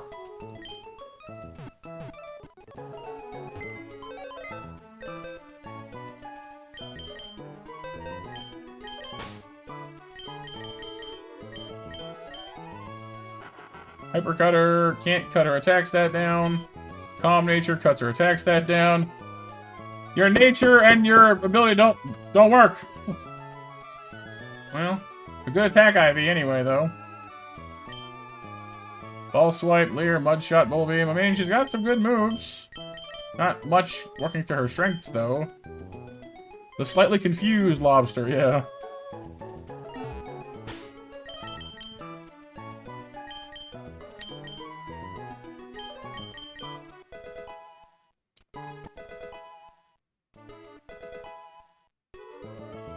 Knock off! I punch you in the face! It's one of our only good, strong dark moves, actually, besides Captain Nemo's Bite.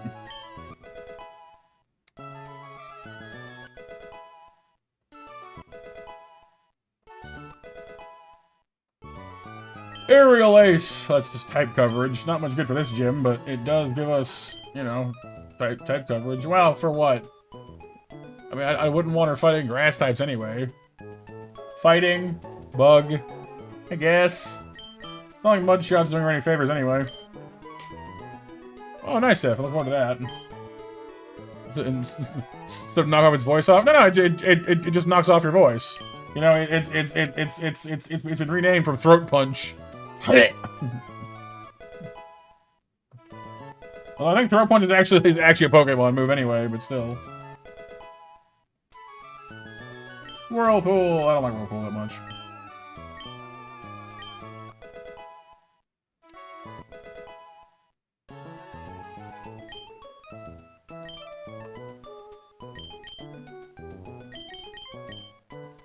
Well, statistically speaking, her special defense needs, despite having a special defense positive nature, it's still her worst stat, which is not encouraging. But her moveset's not bad. I don't mind the moveset. Not entirely certain it's gonna benefit us here, but we'll give it a shot. Let me see if the calculator has any opinions about that one. Because mainly it's this Carcoal that I'm concerned about, and I don't know if she's gonna change anything about that.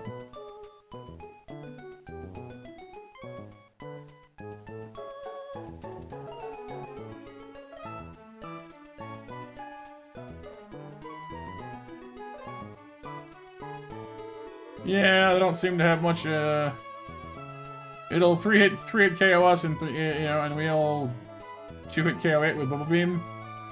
It's not the worst ever. I suppose we could use Knockoff first to get rid of its berry and then use Bubble Beam, which would actually help.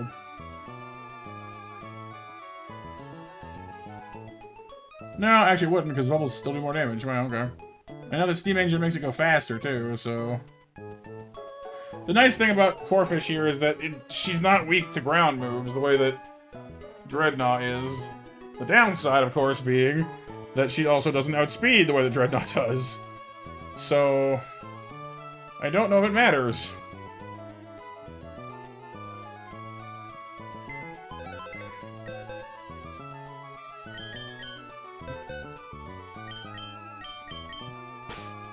So maybe I will bring Bird for switching in and out of ground attacks. I don't know if Togetomorrow tomorrow being brought along is a good idea or not. Frankly, it might not be. Anything else the water types like would ask me to bring this for? No, not really. No.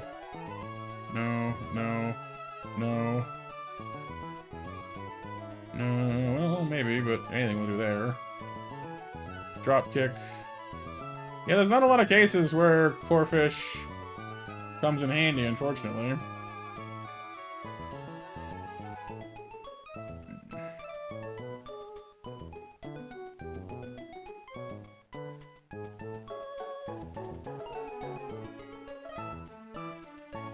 It's gonna be a mean fight against Roxanne, tell you what.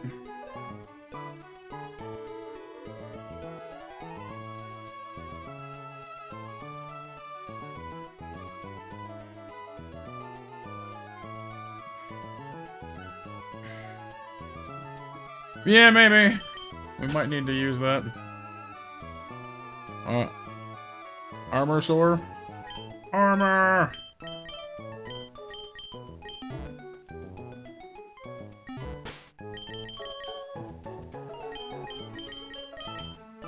Alright, well, let's take our group to the dance, I suppose, and see how we do.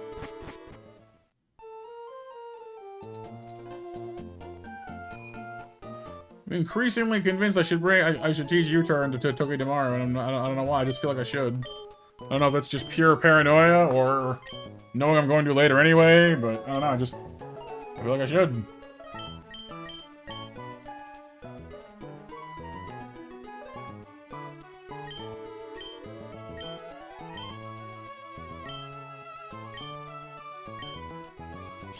But for what is the question? We should definitely keep Metal Claw, because it's our only thing against rock types right now. And we might get called on to use it. Fake Out stays for obvious reasons. Spark is our other stab move. I guess it's Impulse that goes? I don't know, like... Eerie Impulse could be really good against Lunatone. Because Togedemaru, uniquely, is not like anything that is actually currently our best option against Lunatone.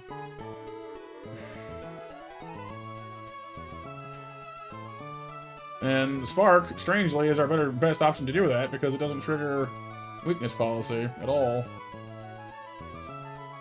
Huh. Eerie Impulse also shuts down... You know what? Maybe I don't want to teach it U-turn just yet. Through a strange twist of fate, in its current form, Togedemaru is actually a really good counter to Lunatone. That's so weird.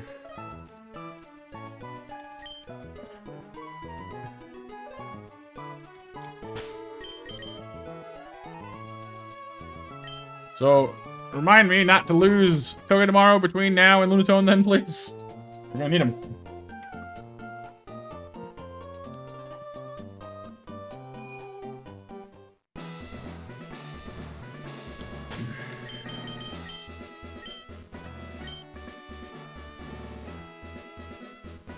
Power Rangers from Korea? Cool. Korea!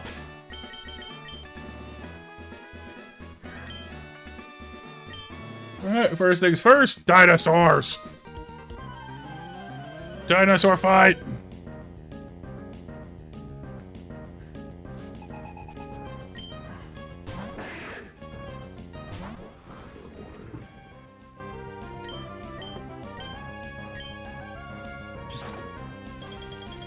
My prehistoric dino turtle eats your T-Rex baby, or it would've.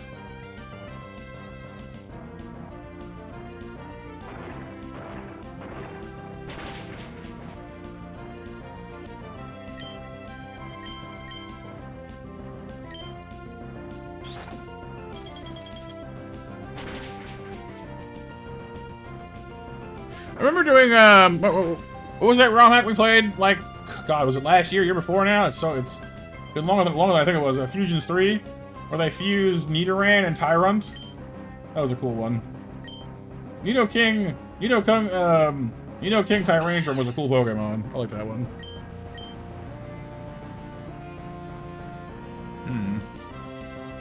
This Archon, I think, only knows Rock Slide.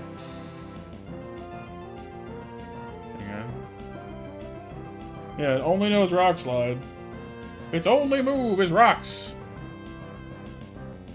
It also has, of course, an Adamant Nature and Choice Scarf, so it do a lot of damage.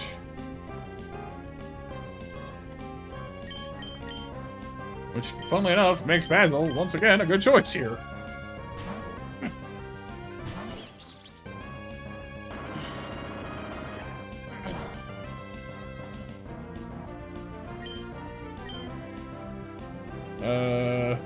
Boop.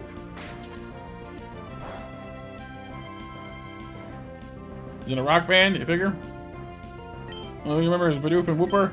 Bidoof Whooper! Bidoofper! Because of Basil of Baker Street, from The Great Mouse Detective.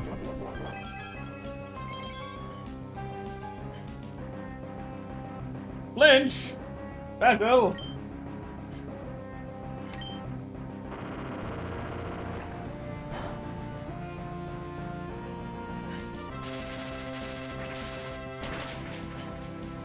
There we go. Hey, Dragon. How's it going, dude? Granidos. Mold Breaker. It's a Mold Breaker. Life Taker. Gonna use, what are you gonna use? Bite? Rock Tomb? No, we resist all that, so it's gonna use Bite, almost certainly.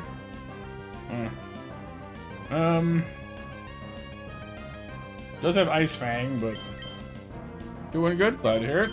We're hanging in there, you know.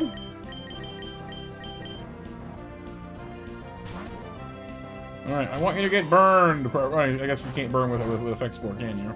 Poison, paralyzed, something. That'll work. Doing good, William. Thank you. You have a Lumberry. You have a Lumberry, don't you? Of course you do. That's fine. You have Zen Headbutt. How fast will that kill me? 2-hit KO. Okay. I have Mach Punch, which will actually do the exact same damage somehow as Mega Drain. Interestingly. Do that then. That's what's up. Woo! Ha ha! Hee hee! Ho ho ho! Ha!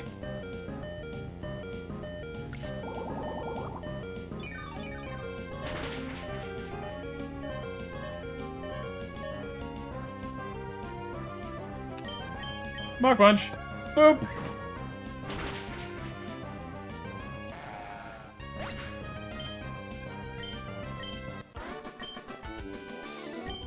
Just screaming up to the edge there. Absolutely took that as far as we could. Was extremely close, I agree. But yeah, just hanging in there, you know, playing games. We just got done with Silksong yesterday, which is a really fun game. I enjoyed it a lot. Back to the old Poke grind today. Just kind of hang in there, you know, same as anybody.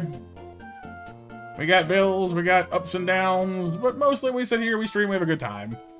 We'll try and put our troubles behind us if we can.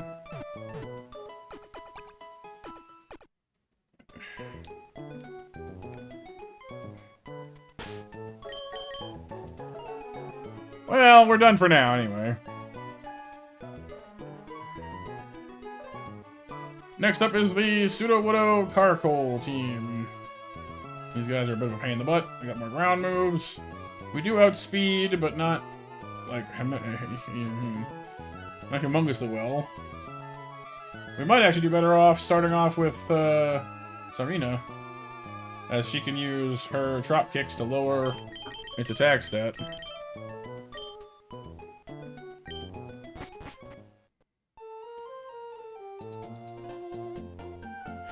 Also check when our next heart scale is. I just used, well, I guess we have one on us now. Item locations. Heart scale. Got that one, got that one. Southwest corner of the beach into Mobile. Okay, so we're not yet there. Okay.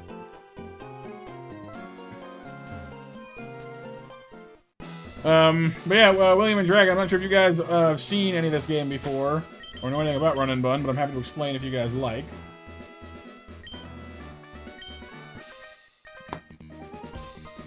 No, we have only one heart scale right now. We used one with our rare candy to make Yamper into Bolton for Brawly's gym, and then lost the Bolton, but, you know, it got us through at least.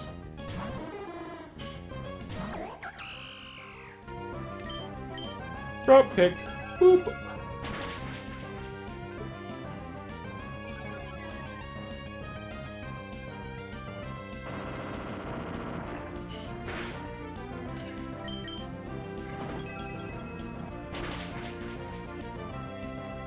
That's a good start. Are we on BMJ? Sounds good. Oh, you were, yeah, the Bidoof Wooper, that's right, I remember that, yeah. Now you mention it. Carcoal. This thing's got fire moves. It's got Sand Tomb, which will trap us in here with it, which I don't like. Most of its moves are special, which means we can't use Drop Kick to shut it down. Ugh. A lot of not great stuff happening with this one. We can probably switch in pretty safely into Dreadnought. He's almost certainly going to use a fire move right now, which is what? Flame Charge? No, Incinerate.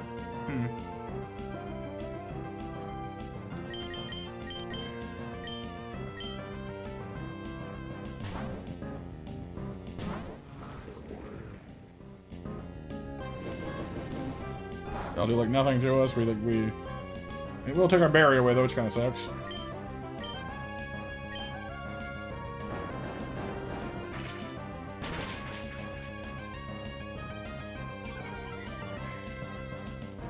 Sort of. Carkol has an ability called Steam Engine. It means whenever it's hit with a water move, it gets faster.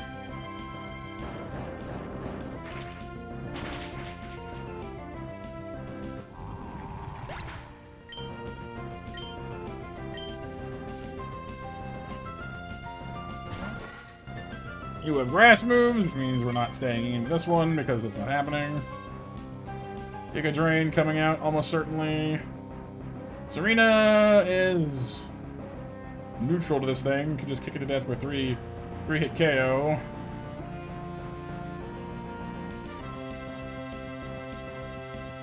I mean, all it has for us is Infestation, I guess, and Ancient Power Spam.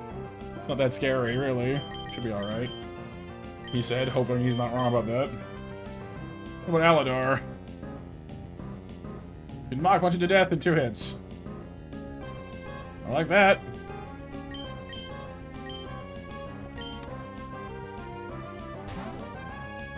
So, basic Kami, Run Bun was created by one of the, like, more serious Pokemon, like, competitive players.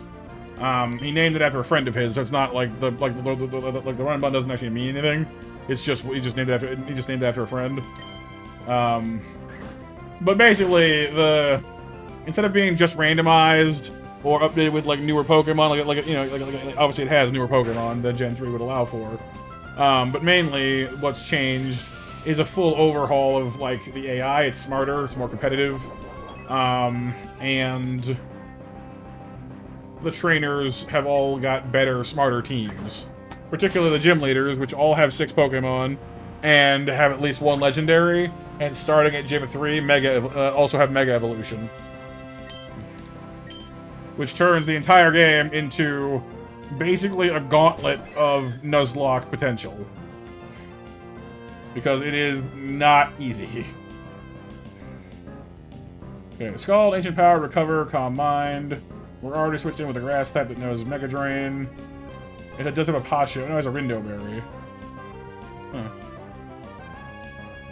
Okay. Oh, Rindo blocks grass moves, doesn't it? Yeah. Okay. So we do more damage with Mach Punch, not that much more, and frankly I'd like to heal, so just get out of the way. What's your ability before I do this? Regenerator? Okay. That makes sense. Yeah, it's a bit of a pain in the neck. No, she doesn't, Kyle. Pippity has Trop Kick, Aladar has Mega Drain.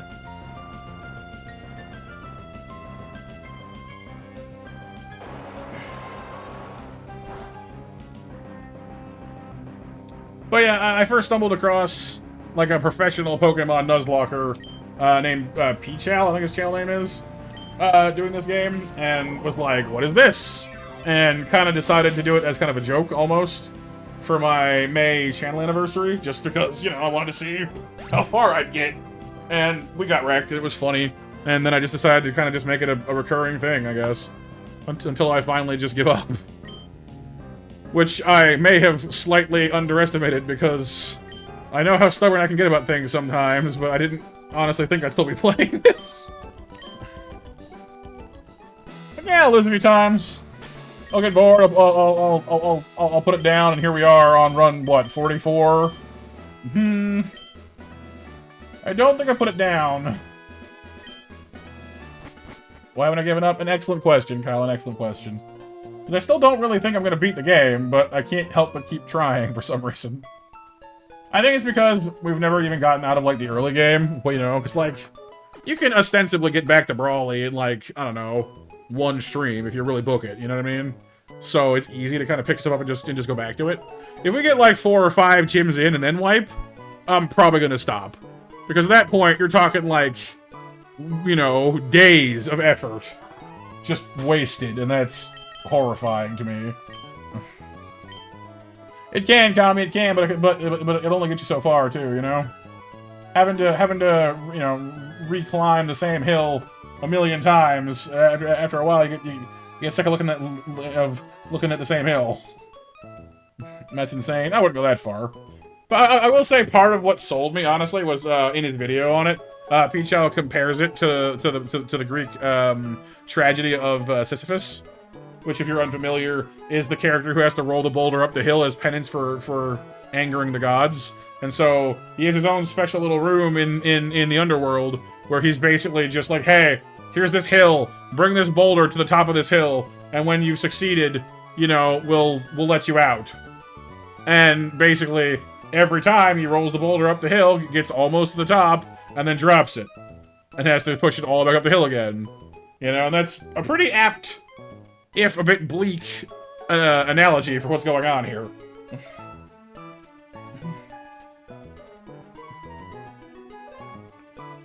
Alright, Graveler. A lowland Graveler with electric moves. And we're no longer... I guess I don't have any ground moves, do I? Laron. Boldor. It's got sturdy and weakness policy. Really? And stealth rock. Really? Huh. Then I kind of want to do Aladar up front, because he can drain his way through most of that. Any of y'all have any fire or flying attacks? No.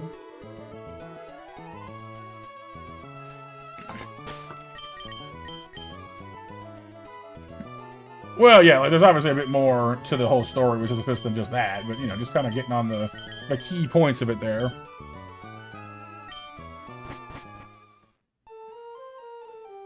Yeah, like, I'm not sure when we unlock Mega Evolution, Kyle, but know that Watson has, like, a Mega Pokemon. I think he has, like, a Mega Manectric or something like that. I'm not sure. We haven't got that far, so I haven't looked. I mean, honestly, BMJ, yeah, basically. Whereas if I did get really far, then I probably, you know, like, I probably wouldn't be as willing to, like, redo it. Because it's so far to get back to where I was. We'll see, you know, like, it's more or less a mental stamina thing, you know, as long as it's fun on some level for me, and I'm enjoying the challenge, I can keep going forever. But if it starts feeling really tedious, that's when it'll probably, you know, that's where I'll probably drop out of it. As long as it's fun, I don't mind.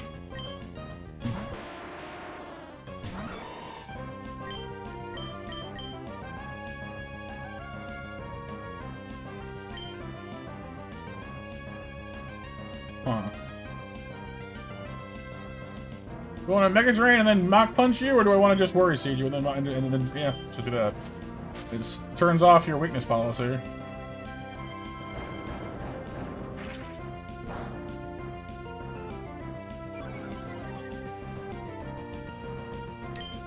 I think he's trying to cheat death or something like that, Kyle. That's usually, you know, something to do with Greek myth. Well, that's also true, Kyle, yes.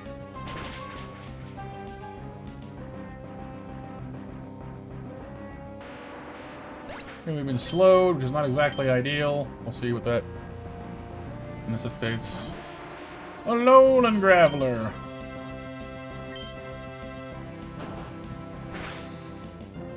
Ow. And a crit, no less.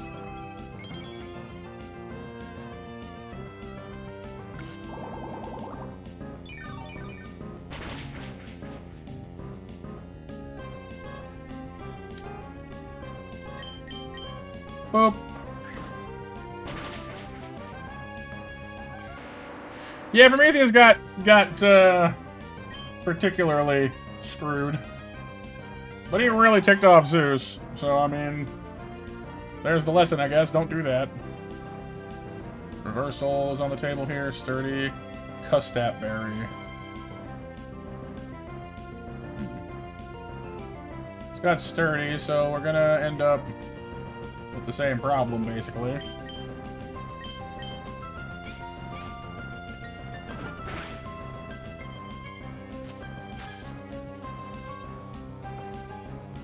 He's no longer sturdy. Mach Punch will do minimum 52 damage, maximum 64 damage. So we could one-shot him, but we also might not one-shot him. Maybe I don't want to stay here and do this then, because we're gonna die. If we don't kill him, we'll be in trouble. So let's not do that. Summon the bear. Summon the stuffy.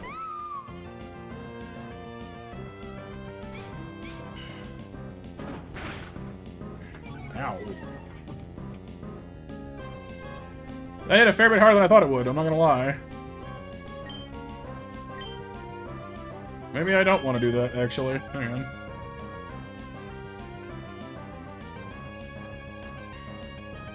Submission will one-hit KO. Iron Tail does 25, 30. Why did it do so much more damage to us then? Oh, no, it didn't. We just have low health. No, we don't. What? Hang on. No, yes, it did. Yeah, wow. Okay. You got a high roll, that's for sure. Jeez.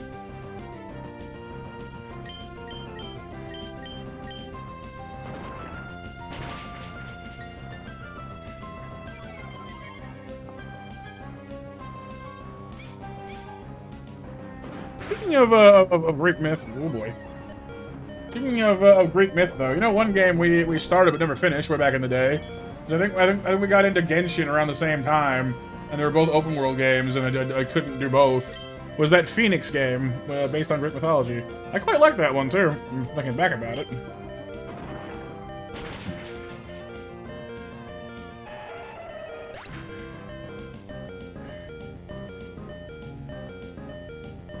Oh yeah, BMJ? Cool. Boldor! We will definitely not be fighting with this Pokemon. Stomping Tantrum. So you can switch into Pidgeotto safely. The problem with that is that Stomping Tantrum gets stronger if you don't... You know what I mean? Like, if you don't land it, so... Amy Lee? Who's Amy Lee again, sorry? Who are your favorite female vocalists? She's amazing. Is that the lead singer for which band? Evanescence. Ah, right, makes sense.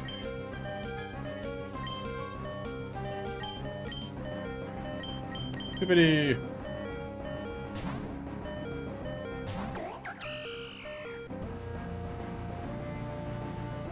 Rock slide. I need you to hang in there, please. Okay, drop kick.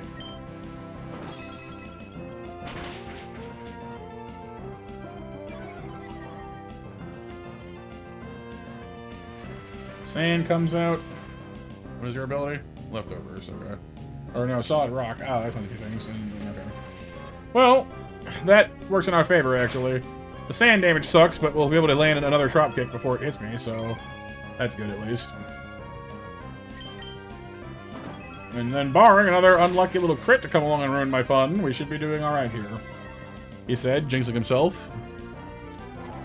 Oh no, we're fine. She's saying to him. I have no idea what it's doing right now. If it hit me with Rock Slide again, it might have killed me.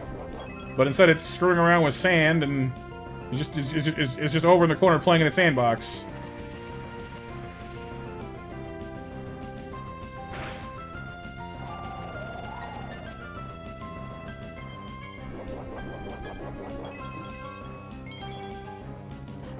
Right, yeah. I have saved for you a special weapon! The ultimate rock Pokemon! It'll surely defeat you! Ah, go forth, my Boldor! And you turn over and it's just like drawing smiley faces in the sand. Yay! Like, but Boldor?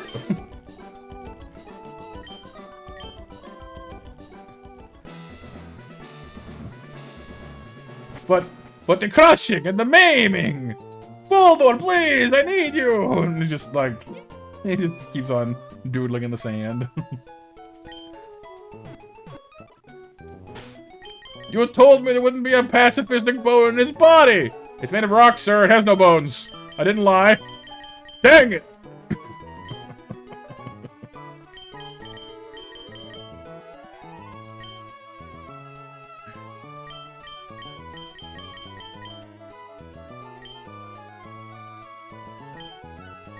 Okay, now to decide who comes along for the Roxanne battle, where she literally throws Zygarde at me. Can someone please explain to Roxanne that Zygarde is not a rock type?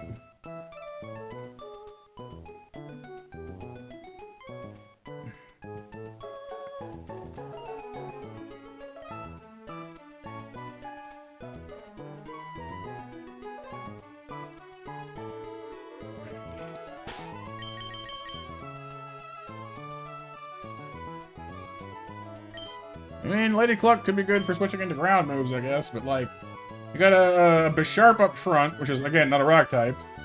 We got Zygarde next, which is, again, not a rock type. Then, Aurorus. And Caracosta. Lunatone and Solrock, which, like, none of them even have, like, any real ground moves, so... Yeah, the Thousand Arrows thing sucks. You can become a rock type, though, with camouflage? I mean, I suppose, yeah. If you want to go that far out of your way to do it. Do I want to bring you? Is there a reason to bring you? The Snotty Whiplash Mustache Twirl? Alright. Who we got against Solrock? Like, nobody, honestly.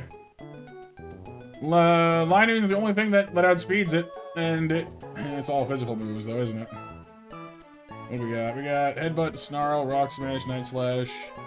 We can Night Slash it to death in 2. Well, yeah, 2 hits. Well, no, 3 hits. Well, 2 or 3 hits. And it can do what to me?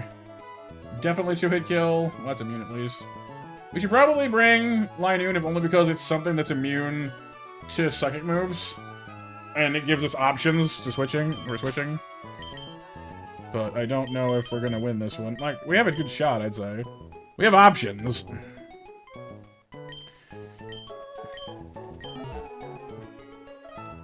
The trouble we have right now, the main issue, is that we have, Dreadnought is the best counter to Zygarde, and we need to get Dreadnought out against Zygarde. But the best counter we have to Bisharp is either Aladar or Kodo. So, I gotta figure out how to make that work.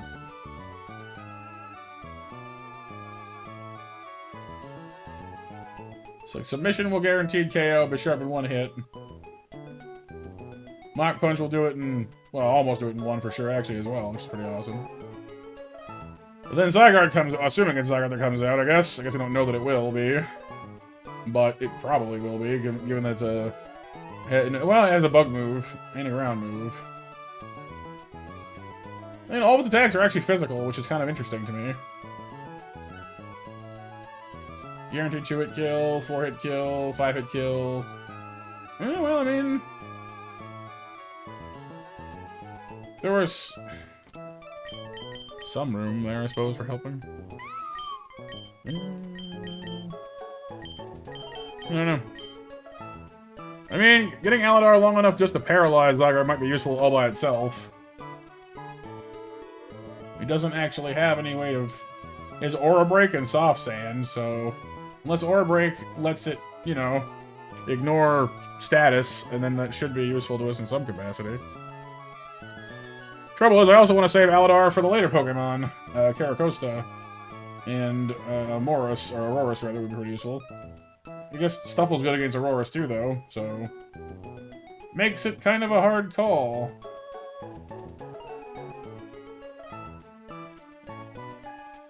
I guess we're going Breloom first and just hoping for the best. No, he's Dragon Ground, Kyle. In his dog form. Well, I don't think it's all of his forms, I think, but we're getting the dog form this time around. The Borf. The Borfinator.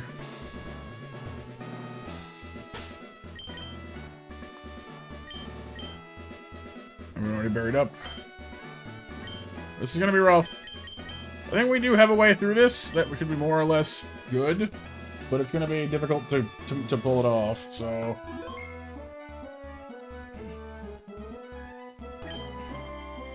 Hello, I'm Roxanne, the Rustboro Pokemon Gym Leader. Became Gym Leader so I thought I might apply what I learned at the Pokemon's Trainer School in battle. Could you kindly demonstrate how you battle and with which Pokemon? Nothing outspeeds Zygarde on my team. Well, it's not true. Nothing. It's not nothing, but... No, nothing does. I'm sorry, I'm wrong. Nothing outspeeds her. Other than, of course, priority moves, which we do have a few of.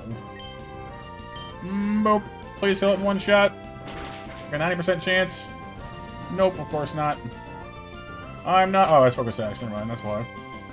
That's my bad for not realizing that. That might be bad for me.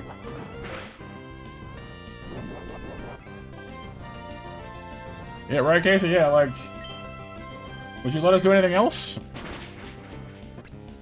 Alright, that's one. Out comes... Oh, the ice type. We are not doing Zygarde right away. Okay. That might actually be really good for me.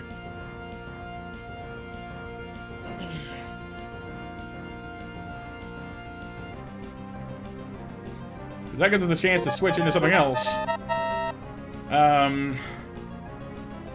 All of her attacks are special. Except for... Oh, hey, sorry. All his attacks are special except for Body Slam, which is physical, and gets refrigerated into an ice move. Considering other moves are Power Gem, Discharge, and Earth Power, I feel like that's probably what's going to happen right now. She's going to use her ice move on us. Which is her only physical attack. Which means it's also the best one to switch in on her with Stuffle. So... This might just work. Maybe. Please. I shouldn't have Ice Beam.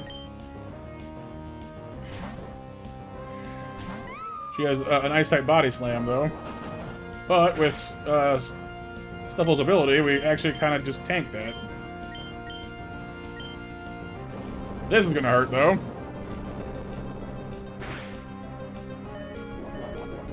Now is the part where we pray that I don't KO myself with recoil damage. So cross your fingers.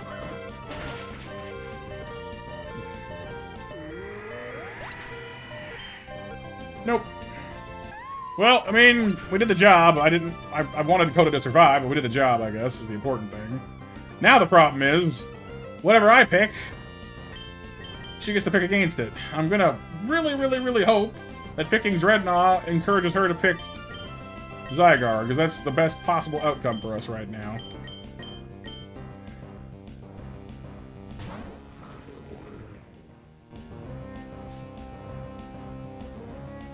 And it did. That's actually really good for me, because we're not going to survive more than one hit, and we need to do this as fast as possible. So this is going to suck. Switching into this would have gotten us killed, so... As much as I hate losing our future Beware, this is the only way we could have survived this.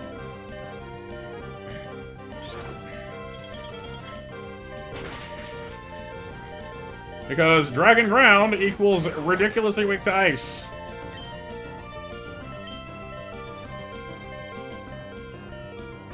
Out comes the other trump card. Lunatone's whole deal, and for those who aren't unfamiliar with this fight, is it's got Levitate, is a rock Pokemon, so it's immune to ground moves, for one. It's holding an item called Weakness Policy, which will increase its, I think it's speed, and other stats too, I think, maybe? But basically, if you hit it with a move that it's super effectively weak to, then it gets a bunch of stat boosts, basically. The reason this matters is Lunatone has a move called Stored Power, which is really weak, but the more positive stat boosts you receive, the stronger it gets. It also knows Ancient Power, which can trigger a boost in all of your stats. Thank you, Harry, yeah. So, if you hit it with anything that's weak to, it gets 4 attack stages, four stat stages right there. And then if it triggers Ancient Power, it rapidly gets worse. So, yeah. More circle flavors? Circle.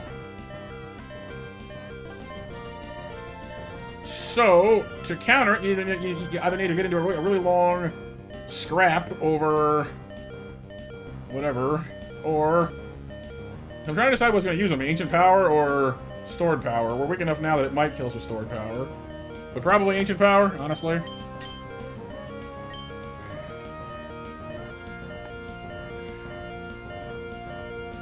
Let's go ahead and tag in Basil. Kind of what we brought him for.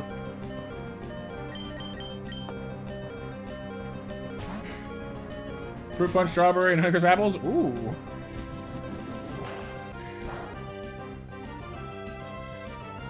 Because the nice thing here is we have fake out for one, which will only buy us a turn anyway. But it's nice to slap the moon across the face and you know. Spit. But more to the point, we also have Spark, which is a neutral, it's not special effect. It's not special attack, or not it's not super effective. That's the word I want. It's not super effective. We can also use Eerie Impulse to tank this thing's damage.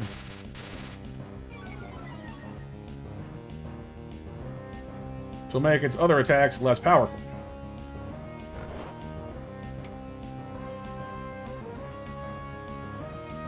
It has Icy Wind and Ancient Power for other moves, but we resist both of those.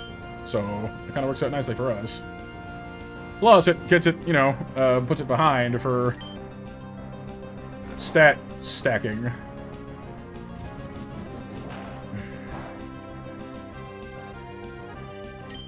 Come on, Basil. Hit him again.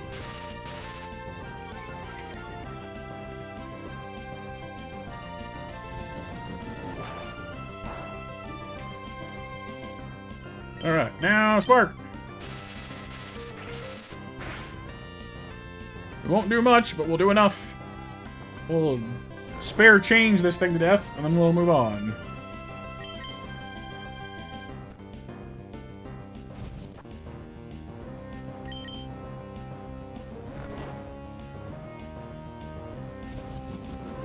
So this one, even if it does get the Omni Boost off of Ancient Power, probably won't matter that much, frankly, at this point.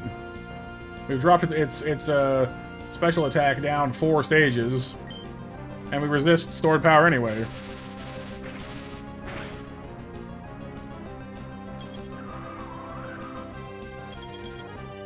Yeah, that'd be mean, Aaron. Yeah.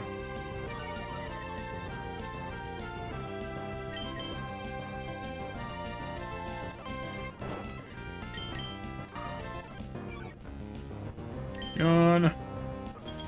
We're getting slow. Slow. Because Basil from Baker Street, from the Great Mouse Detective, BMJ. We're trying to name our team after Disney characters, for the most part.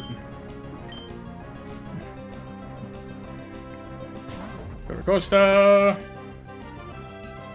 Who has Water, Rock, Water, Psychic moves, Razor Shell, Ancient Power, Aqua Jet, and Zen Headbutt. Probably going to use Aqua Jet? Well, maybe not. Or tanky enough, we might not. Well, Icy Wind only slows, it can't freeze, which is nice. Tag into Bippity, which would resist 2 of his 4 moves. And is not overly concerned with the rest of them, frankly. She's pretty tanky.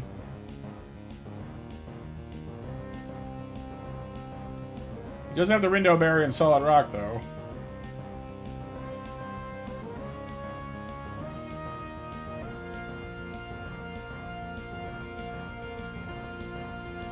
Part of me wants to hold out, actually. Because we're doing good right now, but doesn't mean we're going to keep on doing good. Does Eladar outspeed this thing? Yes.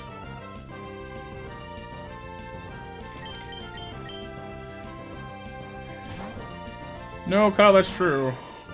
And that's fine. It's fine for the moment, at least. Ow. Defense fell. That's not ideal. Mega Drain. We'll pop your berry. I'll drink you.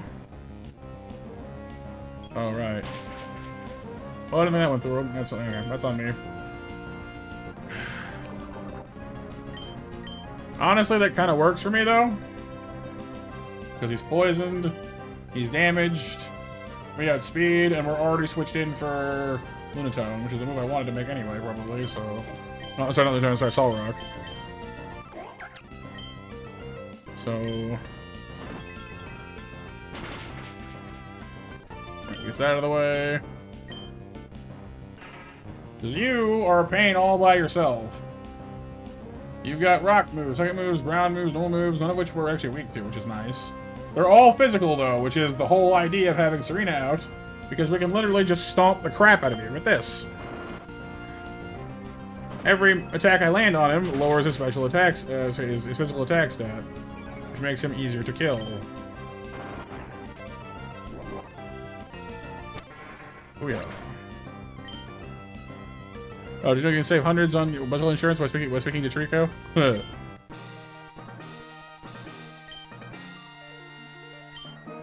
we go. We lost a couple Pokemon I'd rather we didn't, but we won.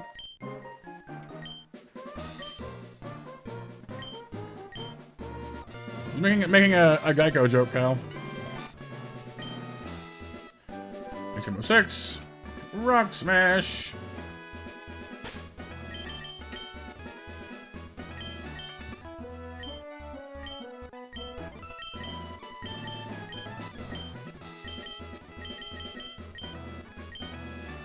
Yeah, losing Beware kind of sucks. By kind of, I mean, it definitely sucks. But I will say that we were having some trouble keeping them useful. Although I will say that I wonder if she would have evolved now. Probably would have. Or he, I guess. Yep.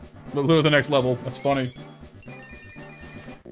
So I suppose what we could have done, if I had been more willing to challenge if we'd fought our way through the upcoming trainers. Payback. Nice.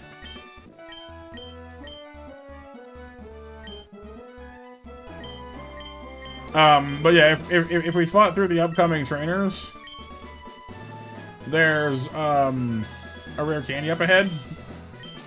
So we could have gone and evolved Coda for this ahead of time. We probably survived if we had, but oh well. That's hindsight.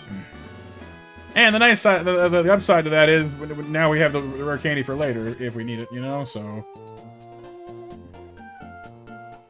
losing Beware is kind of rough, though. Honestly, I don't like that. I probably would have made that trade. I just didn't think of it at the time. Because, yeah, like, their defenses get a lot better. Their health, in particular, gets a lot... Wow, actually, though. That kind of hurts. I wish I had realized that it would have evolved in one more level. I would have thought about that more. But I didn't realize it at the time. Oh, well. It sucks, but it is what it is.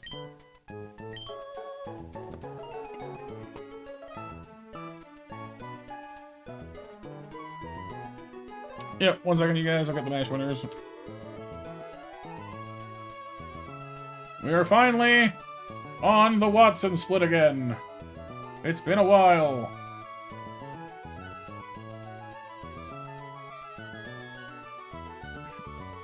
And match winners are Casey, Icarus, and Pixel. Congrats.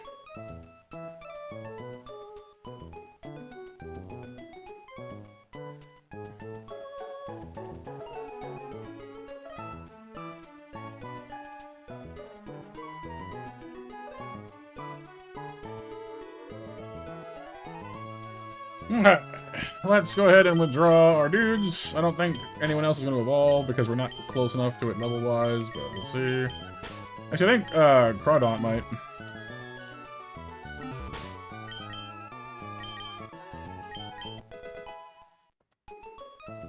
Smart Strike, what is that? Sounds like a drone strike. Oh, it is. 70 power, never misses. I mean, Metal Claw has a chance to raise your attack stat, but it never goes. It never procs for me anyway, so I guess Smart Strike works. Drone Strike. I mean, it kind of does, Aaron.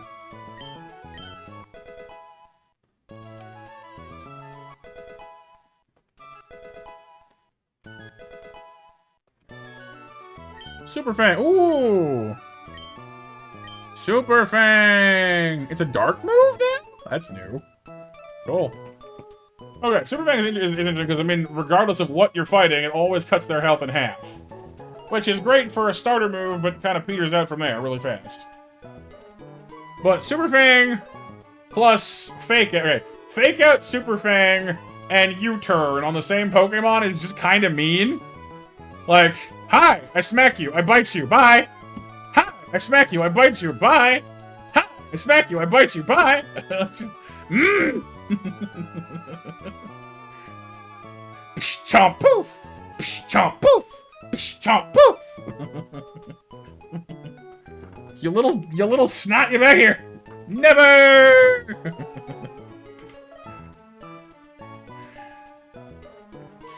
Evil little hedgehog.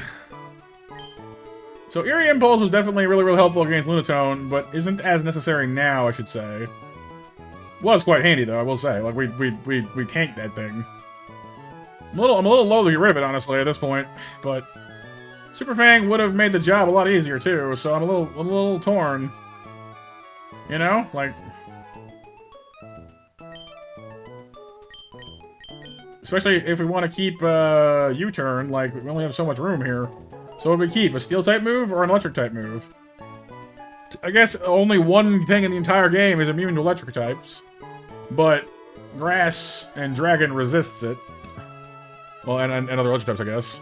Steel isn't immune, or nothing's immune to Steel. But it's resisted by Water, Fire, other Steel types, and I think that's it. Good against Fairy types too, which is worth pointing out. Which was Eerie Impulse? I'm not sure, but it's basically like Screech, but for special attack stats. Does it, Aaron? That's got to be a new thing if it didn't used to. I know that, like, Steel used to resist Dark, but doesn't anymore. Which is weird to me still. Because Steel was such an overwhelmingly good defensive type, they changed it a bit.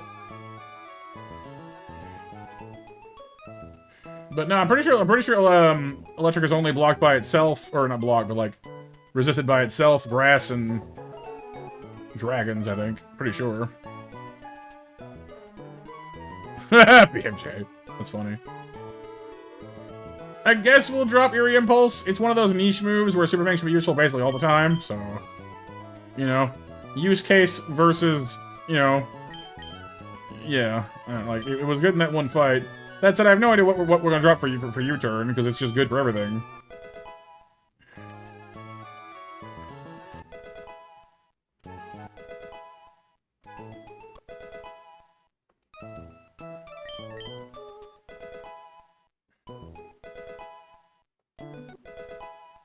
Use Mat type. I'm actually like a bit mad at myself for not realizing we could have had Beware though. That sucks. Because Beware is a great Pokemon, and we finally got one past, you know, Brawly, and just like, hey, now you still lost it. Dang it! Low sweep, a fighting move. That actually helps a lot. Lower speed. So she has a grass move that lowers attack, and a fighting move that lowers speed. I like it. I dig it. I don't trust Teeter Dancing in the slightest, so that's gonna go bye-bye, I think. Although, frankly, Stomp is looking mighty replaceable.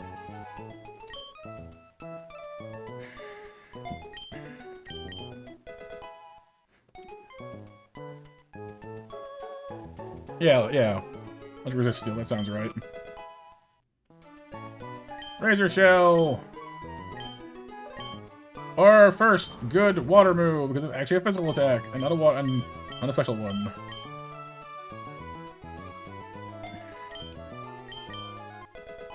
Well, because Theater Dance is more useful than Stomp to us in this particular instance, because, you know.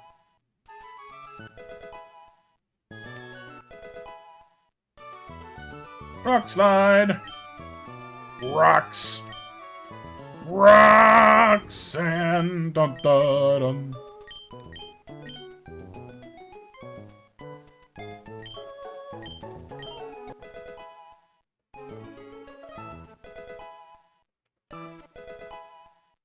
Yeah, but not always, and only if we're faster, which we're not always either. So, you know, it's again, it's an if versus, you know.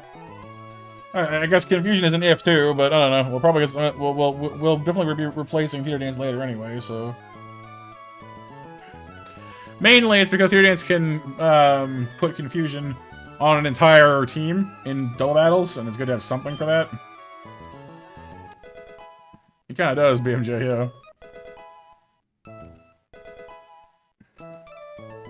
dig! Diggy diggy hole.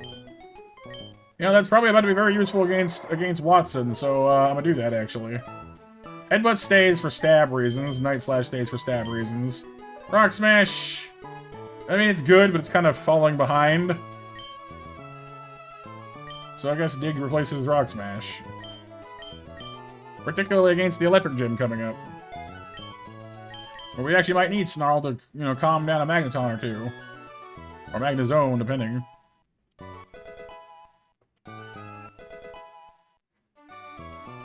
I know that one, BMJ. People say that, but I don't know. A little apple pie? I mean, I'd call that creative. In Gen 1, they had like a little pile of crap. Or, well, sorry, toxic sludge, but come on. It's a sludge with eyes and a mouth. Like, you know, like, no one complained about Grimer.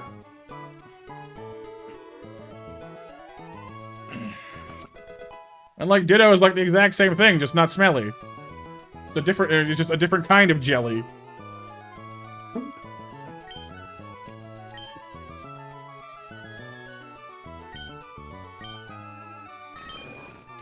Whirlwind is good for removing things from battle, but it's also lowered priority, so you get hit a lot. I like keeping Gust for hitting flying targets if we need one. Well, I haven't really had to in a while.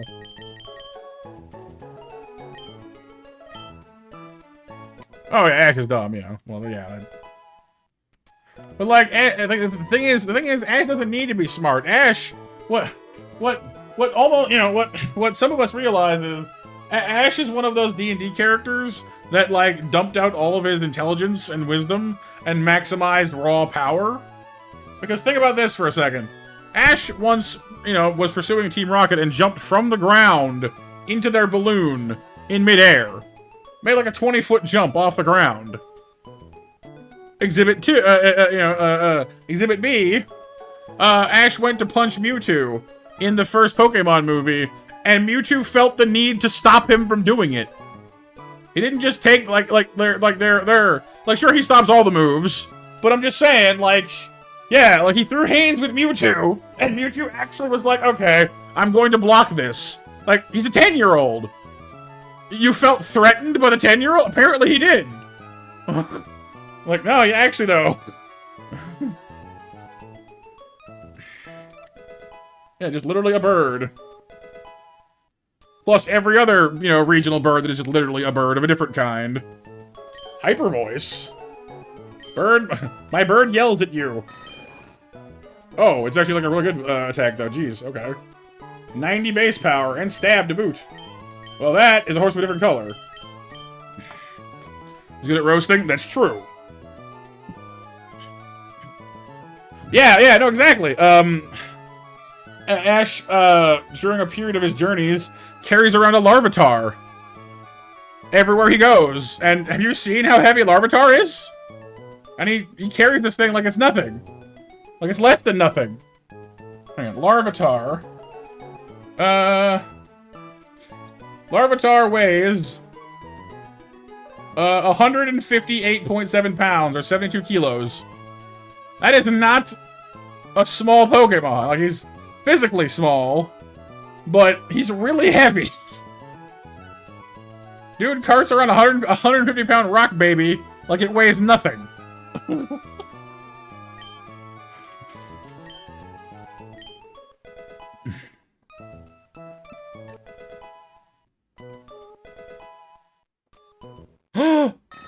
They made Pidgeotto evolve earlier! Yeah! One of my least favorite grinds in Pokemon Red was getting Pidgeotto from 30 to 36, because it was utterly painful. Getting to Pidgeot sucked.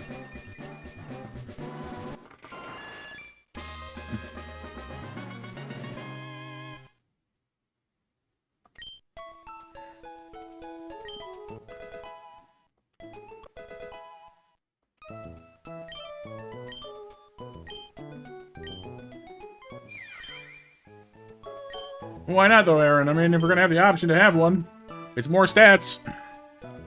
Psyshock. It's a special attack, but it counts as a physical damage for some reason. Never quite got that one. It is a stronger move, but it also hits physically, which is interesting. I guess I don't really use aromatherapy there very much, but Life Dew is kind of nice.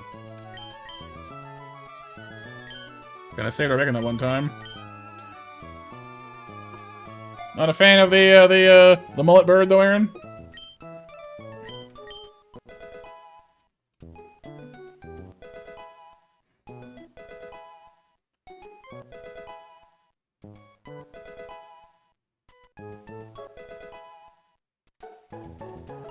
Okay. Wave 1 of things. Oh, the hair cow. So stat-wise, Hatchroom is getting a little left behind, but defensively still pretty good, actually. A little slow. Not mallet, mullet. Pidgeot's reasonably tanky and fast as all get out. The fact that she has a jolly nature kind of hurts, though, because at least at the moment, we're fine, but Mega Pidgeot is more of a special attacker, so that jolly nature kind of hurts us, unfortunately. But, you know, as far as our other stats go, it could be worse.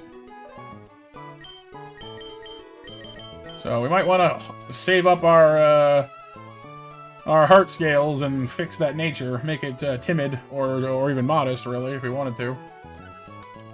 Because right now, that's the one thing holding her back. Major downgrade from previous form? In some situations, BMJ, like a Pokemon can change what their focus is. And it's not always to your benefit, you know?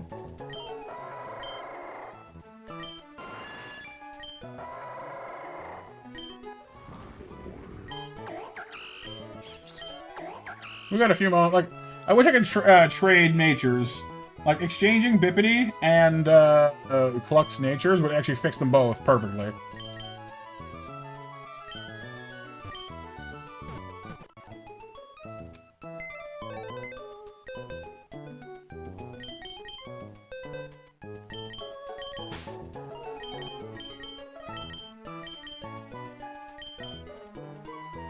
And Corfish is just kind of kicking around here as well.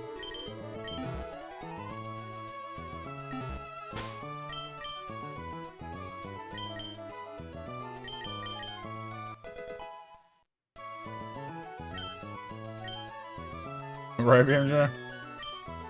Razor Shell! Another great move.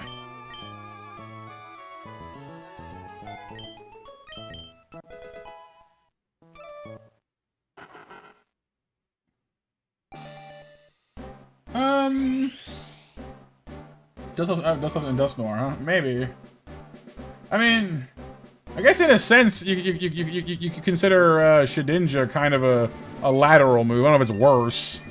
But, I mean, it does have the worst health in the game, but it relies entirely on Wonder Guard to get around that, so...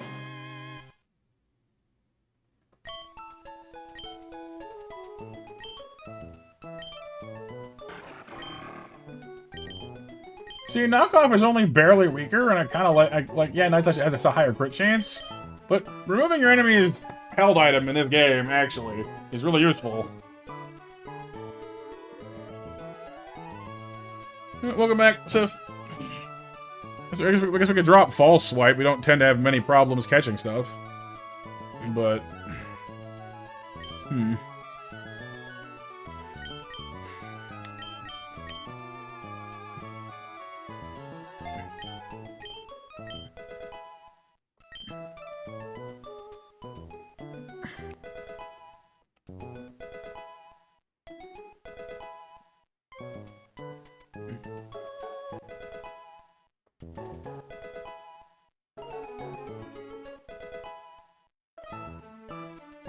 Hey, Protect, nice.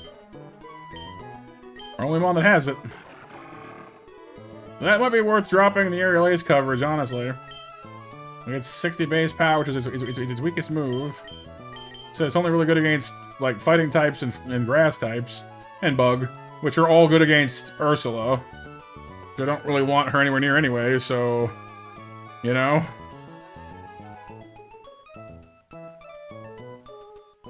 So I'm thinking Protect is actually more useful to her than Aerial Ace is, generally speaking. Yeah, it's alright, Cobb. Like I said, the only Pokemon it's good against are all things you wouldn't want a Water Dark type fighting in the first place. You know? And she's not fast enough to hit him with it and then escape to safety. Whereas Protect is, you know, enormously tactically useful. Her nature's still wrong, though, but and her stats are better, that's for sure.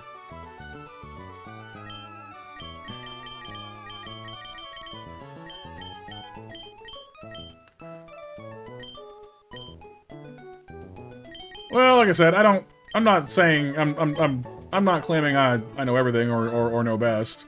I'm just going off what makes sense to me. Until you tell I'm wrong, then you laugh. Yes.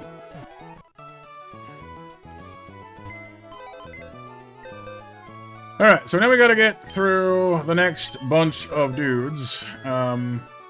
It shouldn't be too hard because they're technically part of Roxanne's section of the world. Because they're technically speaking, like, you could have gone and fought them before. So, we didn't, because were not necessary for us to go and fight earlier. Although, like I said, I kind of wish we'd fought some of them and gotten that rare candy for Beware, but oh well. That one was just me not realizing that we had the option.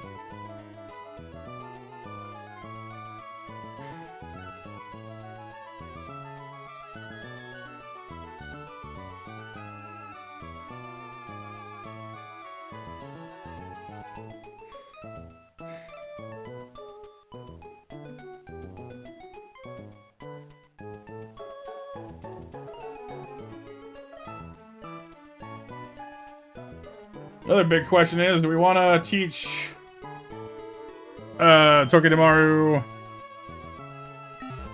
Normally, Aaron, yeah, but this game starts with Brawly. You go out to Dewford Island first, then come back for Roxanne.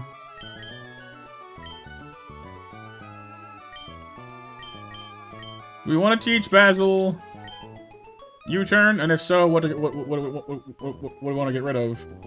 Because, like, Fake Out is obviously fun for interrupting rollout. It's fun for, you know, just getting the free hit off. Popping Sturdy.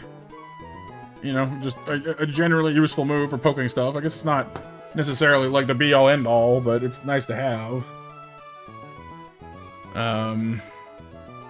Super Fang is great for annihilating huge health pools. And then U-turn lets us peel back out again in, you know, in no time flat. So... That said, I'd still ideally like to keep Smart Strike and Spark if possible, and that's just too many moves. So... I don't know. I suppose if we rely on Tokidamaru's high speed stat, Fake Out gets a little less important. And it's not like rollout's gonna be all that threatening late game. It would, Aaron, I agree. So, I don't know, maybe we drop Fake Out for U-turn. I mean, Fake Out's good early game, but it does get less good later. It's still useful. Obviously, but...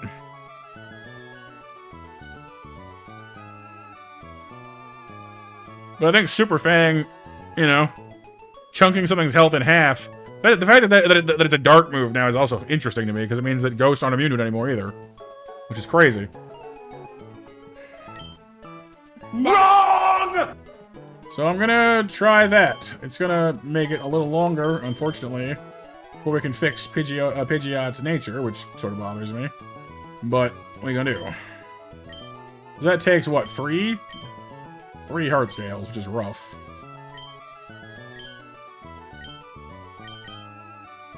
Actually, I'm curious, what can Pidgeot learn now?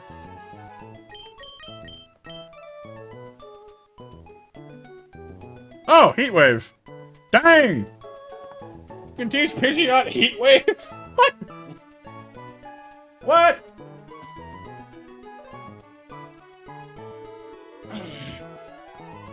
I mean, I don't have any fire moves right now, so that's kind of insane.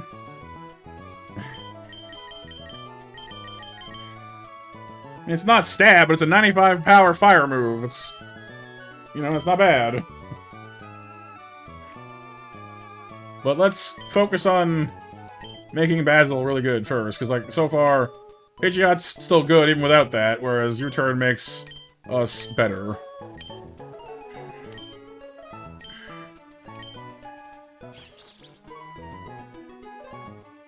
Yeah, well, normally JB, yes, but in this game they've removed that. They thought of that, unfortunately.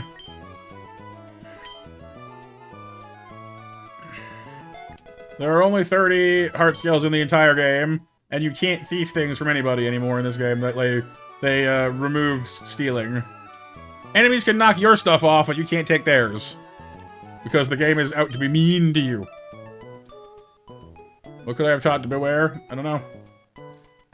And it won't show me now, because I don't have any heart scales anymore.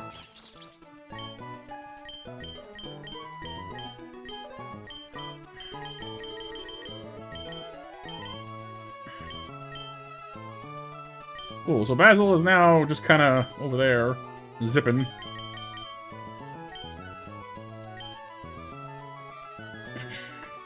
Level 60 for Alligator, BMJ. Super Gator.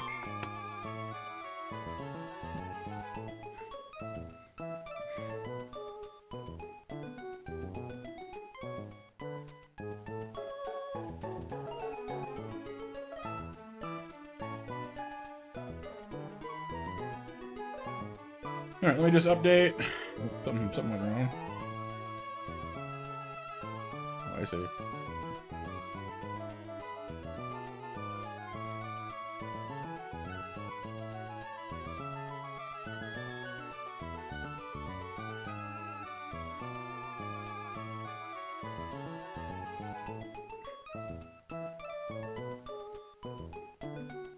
Alright. Probably the BMJ. If he hasn't, you said he has an ice move now? So yeah, probably. I don't know. Let's see. Can we catch a love disc in this game? Nope. There is not there is not one single encounter on the entire game that gives you love disc.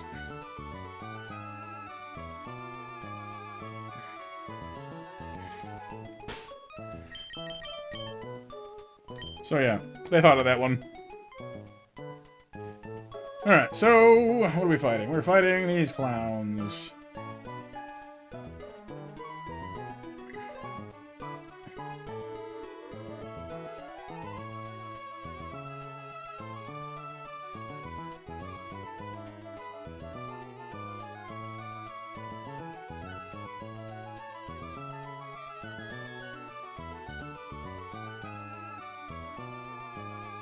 The one thing here is we're starting to run into things that, well, actually. I'm gonna bring Hatchram over... Why am I actually? Hang on. I'm starting to realize our team is starting to lean a little too far into being weak to fighting types. Pidgeot's not weak to them, but doesn't resist them. Serena doesn't resist them. And then... Of course... Linoon is double weak, Proton is weak, Togedemaru is weak, and Dreadnought are weak. So bringing Hatchram along as the only thing that resists fighting moves is probably a good idea.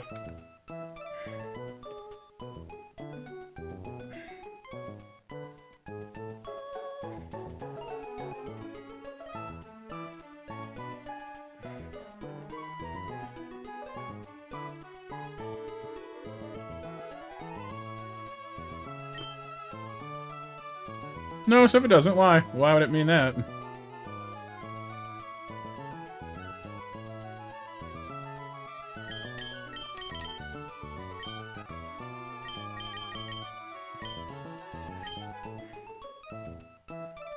Oh, yeah, BMJ? I get you.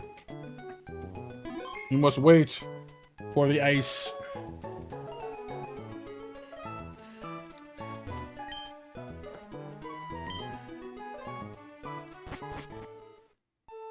Then we'd be evil, Kyle. Which would be bad.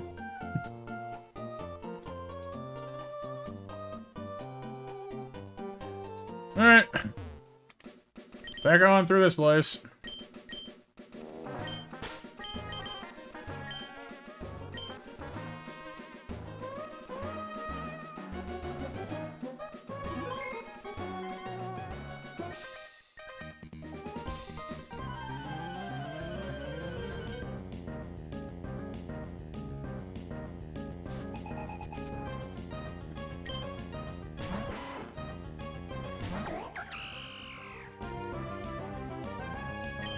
Okay.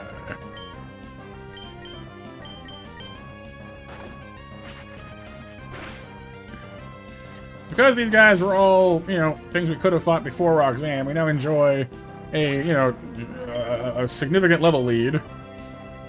Which should make us pretty safe going forward, honestly, for a while. I like, very much. This guy's got Retaliate, worth keeping an eye on. Do I speed him, though? I do not. Well, just to be safe, then, let's not take that on someone who can, you know, who could theoretically die from it. Even with a 10 level, you know, a 9 level gap, let's just be safe.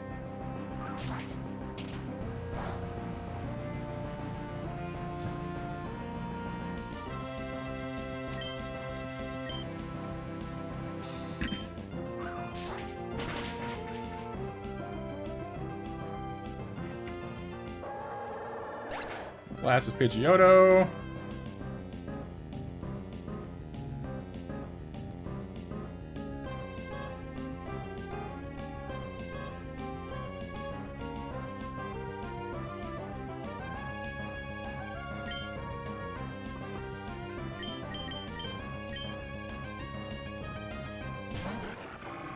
Yeah, Hydro Pump's like a good move, but I prefer Surf. Honestly, it's more reliable. And Ice Beam is definitely nice. It hurts me to say it, but honestly, as far as actually going with a Pokemon that's going to get the most out of Ice Beam, though, Lapras kind of wins.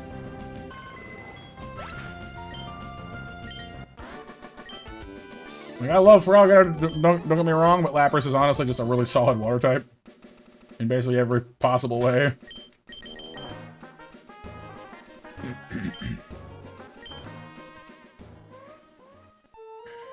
Particularly in Gen 2, because poor Feraligatr had decent physical stats, but, you know, not a lot of moves to use him with.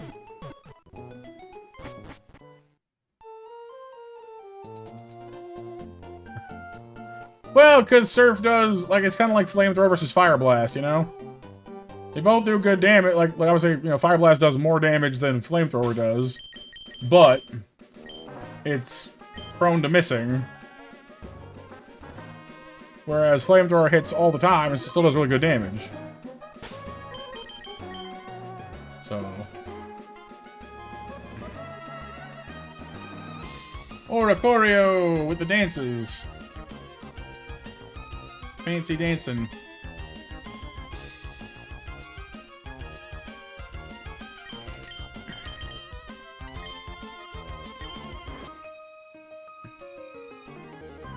Yeah, exactly. And honestly, Gen 2 is still at the point in the gaming where, like, only having 5 power points actually matters, because there's some sections of that game you have a long way to walk.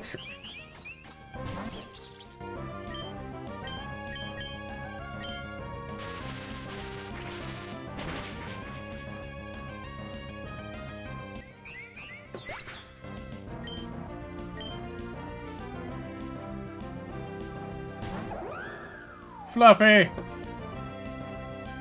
You are, what, Grass Fairy, right? Yeah. Wait, doesn't mean that I'm good against you? Why did you... Okay. Her team must be really bad against this one Pokemon, then, because she's sending out Pokemon that are bad against us on purpose.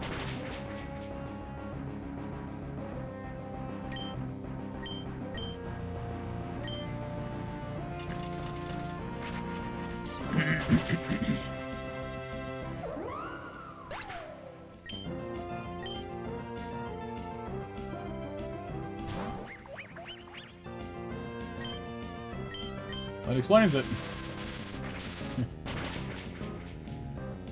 Our entire team is just stuff that doesn't want to tangle with electric steel types. You got this, BMJ. I believe in you.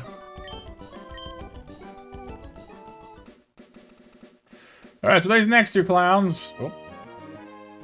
Forgot about him. We're at this guy and then the next two clowns we have to beat all at once, because... Now, if we go back, he'll reset where he is, which is bad.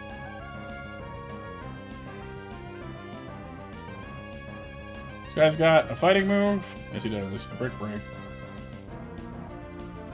But we outspeed him, so... You know what happens next. Wait, what type are you? Normal or fighting? Normal. Oh. Interesting.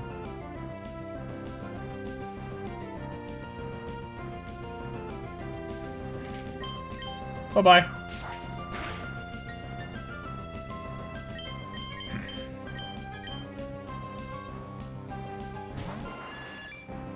Reset what? Oh, yeah, I'll show you in a second what I mean.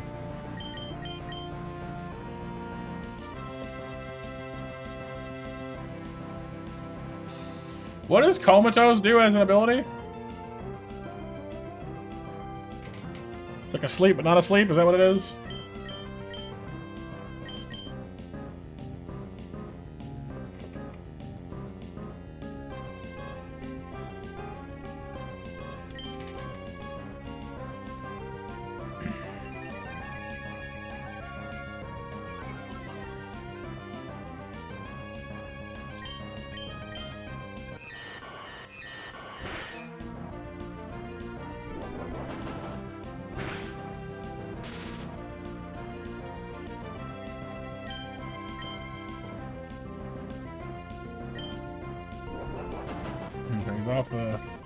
He's off the kick of using Sucker Punch.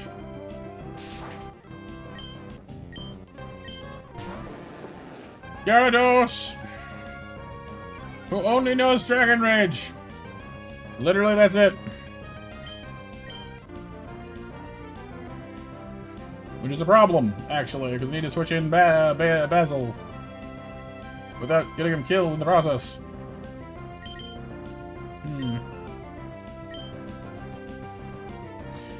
Well, we do outspeed him, right? Yes. Do I one-shot him? Probably. He does have, yeah, the right typing. Yeah, it should be fine then, I guess.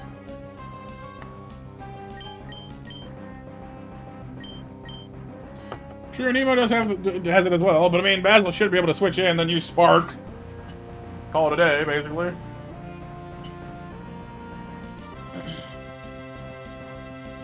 Yeah, basically, BMJ, yeah. Unless you encounter a Dratini in,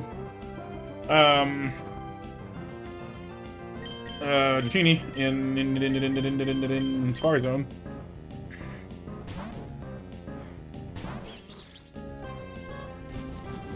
Kapoosh! Spark! Bye-bye, big scary dragon thing.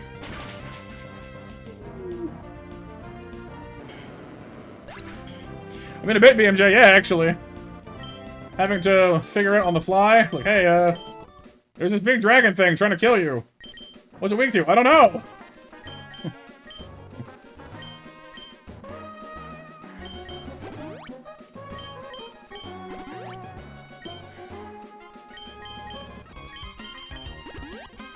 That's something that, unfortunately, you know, you'll never get again in most gaming. You know what I mean? But, well, not in Pokemon anyway, I guess. It's just that feeling of like, well, what is that? What does that do? Type-wise, it's just I don't know. Like they're bringing some new stuff, I guess, but I don't know. It's not quite the same thing. That sheer like I have no idea what this is. You know. Alright, so what I mean by reset is, if I were to go back to the Pokemon Center right now, this guy would go back to where he was standing in front of that Pokeball. Which means we can only get to that rare candy if we then fight this guy and then these two in succession. Because otherwise, the ball gets blocked permanently, forever. So this fight is a Simipour, a Masquerain, a Delcatty, and a Sneasel. Which, as we know, is a lot of fast things. Sorry, Perugly, not Delcatty, sorry, Perugly. And the Perugly is the real problem here, if we're being totally honest. Thankfully, overall, our team is pretty well suited to this, overall, I think. And honestly, with Super Fang on deck, we should be able to do some pretty okay stuff, I hope. I'm going to start with Ursula and Basil, because Protect and Super Fang should be fun to get to some mischief with. I want to keep Serena away from Masquerain until we can get rid of that. Because it knows Bug Buzz, it knows Ice Beam, it knows Giga Drain. Yeah, we want to get rid of that pretty quickly if we can.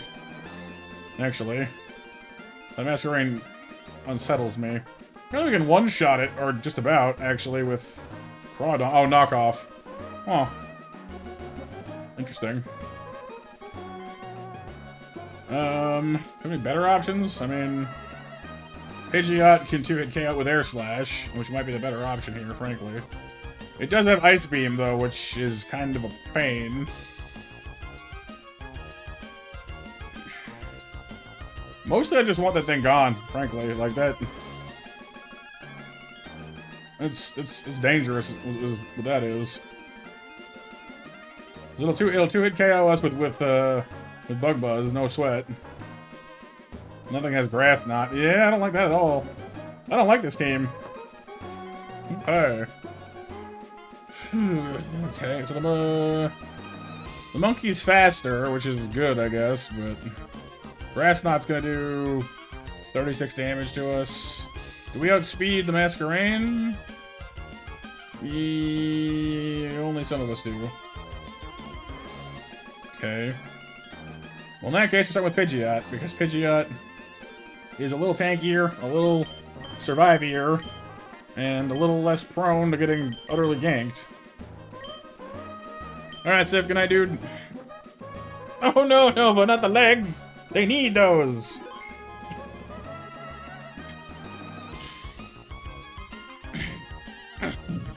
Nova, if you break the legs, how can it stand on its own? How can it stand on its own merits? Okay, here we go. Oh, it's the cat first. Why is it the cat first? What? Hang on. The last time you showed me a double battle... Oh. Yeah, the order's wrong. No, it isn't. I'm stupid. Okay. It's just me being dumb. And not knowing how to read a thing. Well, I'm dumb. We're still okay, but I'm dumb. What do you got, Cat? Fake Out, Hypnosis, Fake Tears. It's basically pulling the same role that our thing is. Okay, well, that makes sense, I guess. That's good. Do that, I guess. Sure.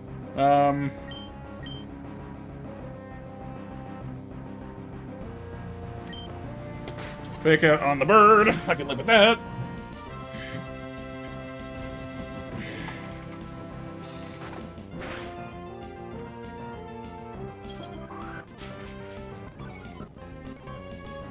Lowering our speed a lot. That's a problem, yeah. Okay. Pardon me for being a little distracted here for a second, you guys. Just trying to figure out how to salvage this. Yeah, no, this is different because on this it shows Simipour standing next to Masquerain, but it's Perugly that's next. Like it's they're out of order in the calculator, which is a problem for me.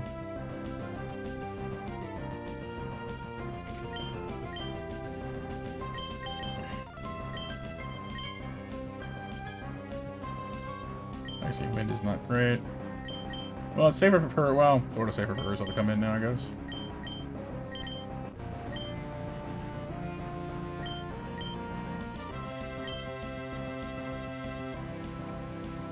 Pretty much, Empress, yeah.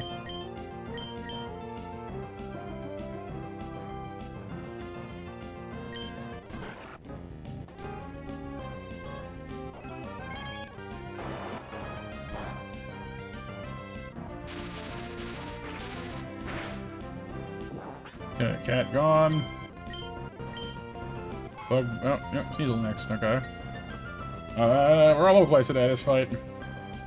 Ice Punch, Knockoff, Ice Shard, Brick Break. Well, that's not phenomenal for me. Can Brick Break kill me? 3-hit KO. 7-hit KO. 3-hit KO. So, okay, well, that's kind of fine, actually.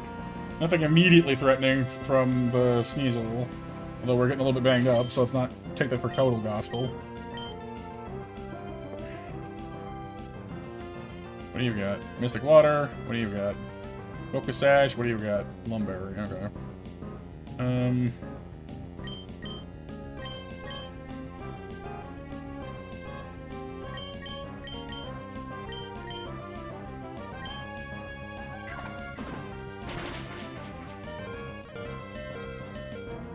Oh no. Crap. Thought we were faster. Were we not faster? Well. That's not good. Oh, because of Icy Wind. I forgot to factor in the Icy Wind. I'm stupid. That's a clumsy mistake. Dang it. Fine. It's stuff like that that cost me these runs, honestly. It's like that right there is going to hurt us so much going down the line. There are a lot of Pokemon that Tokyo would have been really useful for. And that's on me for losing them. Same goes for the Beware, honestly. It's like those two things right there. Almost made me want to just like tank the run now. I'm not going to do it just yet because it's a little premature, but that's costly.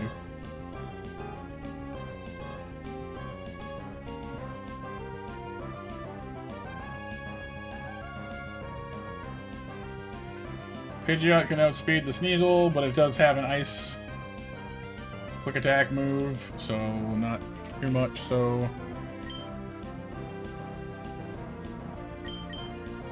Bring Nemo up.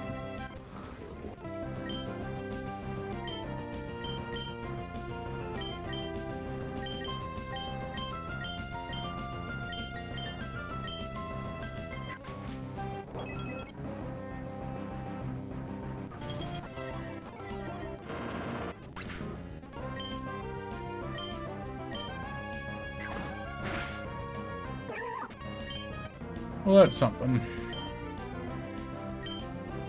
That's not true, Kyle. There's lots of schools in Pokemon.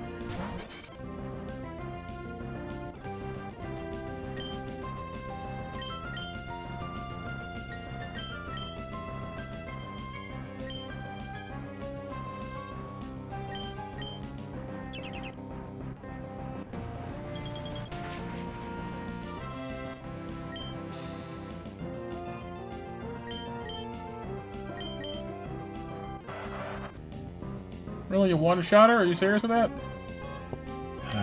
Okay. I thought, like, we used Protect the first turn. I figured she'd survive at least one hit on her own, even if she could, you know, the next turn, but I was again wrong. Okay. It's so disheartening. Because we're doing really well, and we had some useful. Like Basil is a great, great Pokemon to have for your team for all kinds of situations. And you make one bad judgment call, and it's gonna hurt you for the rest of the run. You know what I mean? It's very disheartening.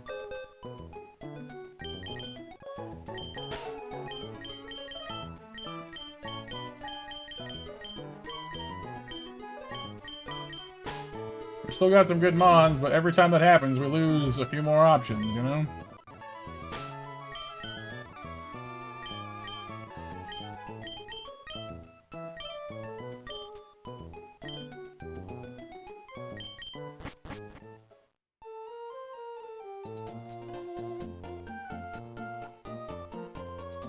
Thank you, Empress. I appreciate it. Let's see. These guys go back to where they were standing. So if we hadn't fought them back to back, you'd never get that rare candy ever.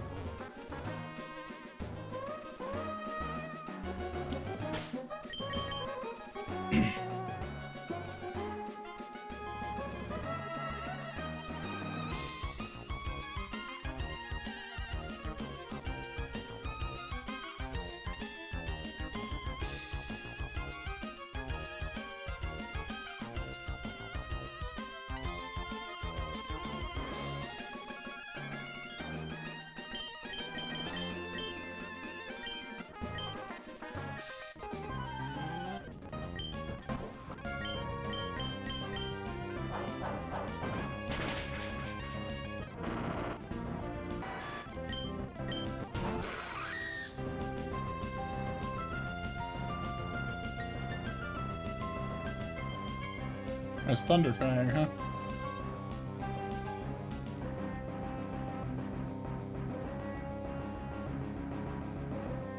Doesn't seem that threatening.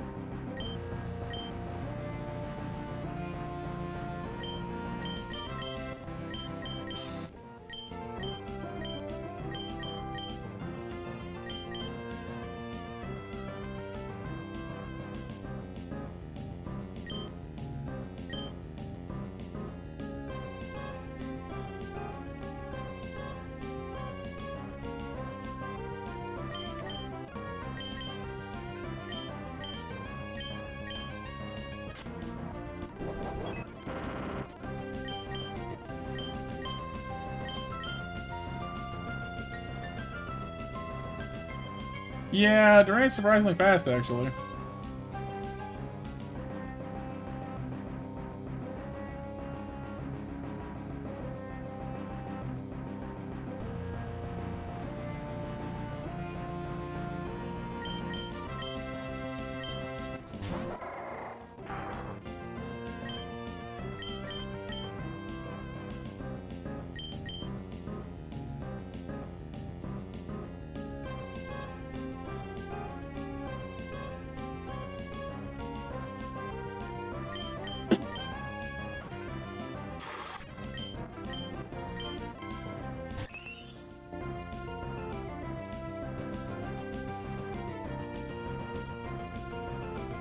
Yeah. Beating up Will a lot, BMJ? Poor Will. What are we doing to you, huh?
Nice crit.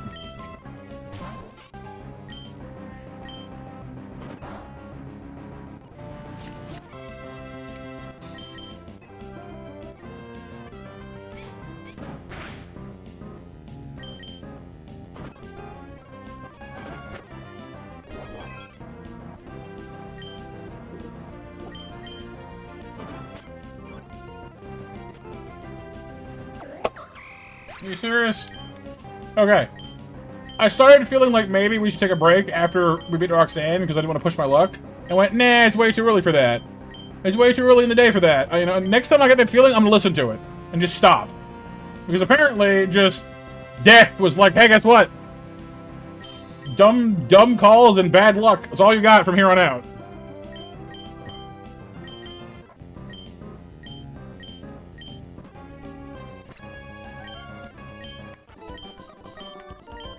So you get nothing.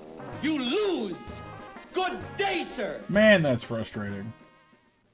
But that one wasn't even my fault. I was just, I mean, okay, I guess I was pushing my luck a little bit, I'll grant you. But she should have survived that, barring a crit. And then she got the crit anyway. And there's always the chance, but, I don't know, you can't live your whole life afraid of a little bit of bad luck. Man.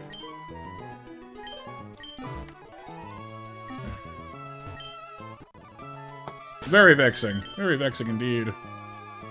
We have 4 Pokemon left, and we're not even... I guess we're almost to Rust Turf Tunnel. Where we can finally catch a new one, I guess.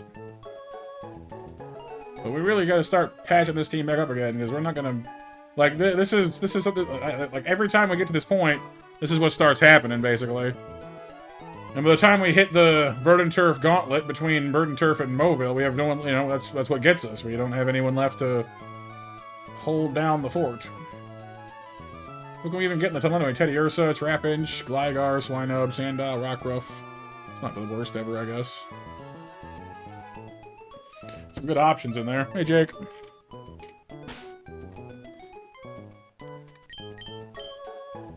Well, in this case, it's almost the other way around, BMJ.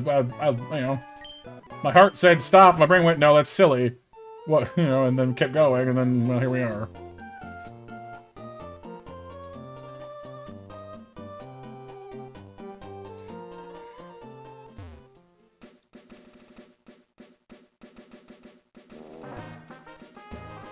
What's your deal? Tangela. Cramorant.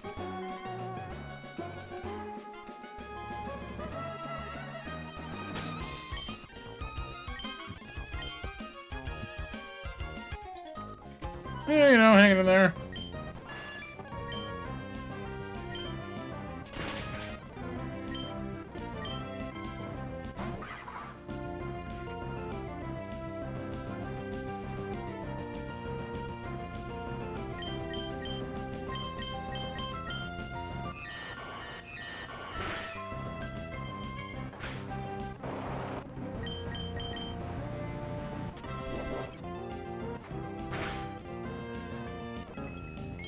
Pikachu! Pikachu, no!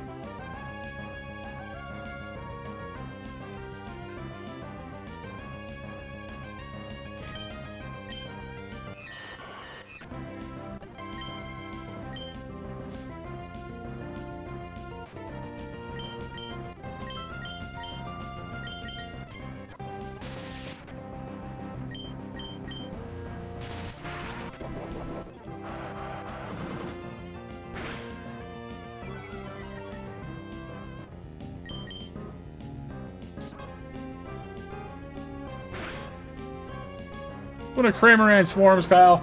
He uses certain moves, he'll like go catch a fish, but sometimes he gets to eat Pikachu instead, I think. Not quite sure why, but it's funny.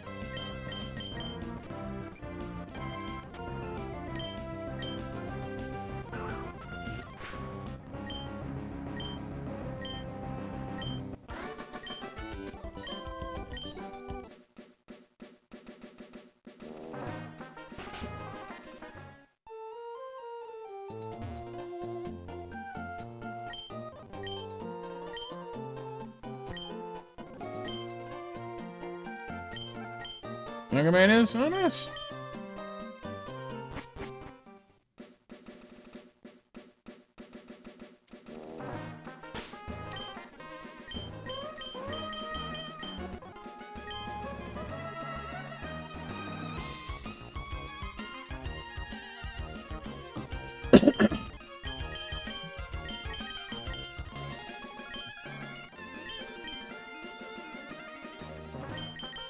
Oh yeah, BMJ.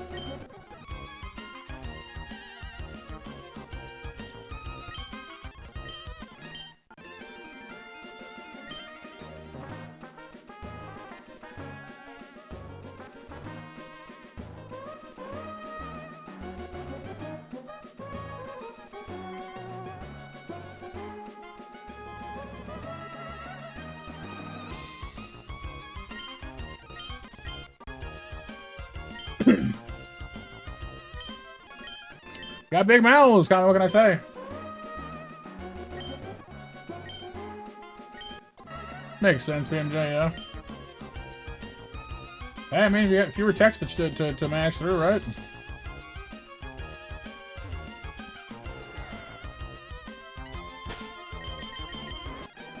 Oh yeah. Well, unless this guy's got a real easy team. No, he's got the Doug Trio twins. Oh, good. So that's going to suck. I'm sure I'll have a flying type then.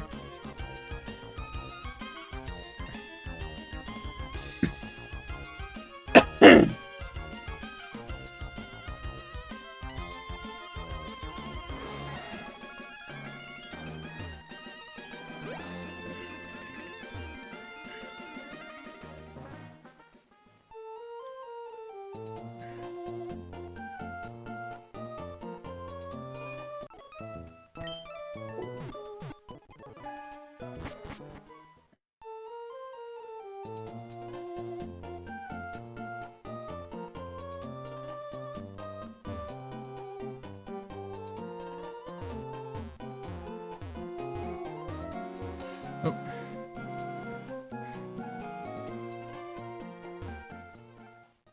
Dinner time, Empress. Dinner.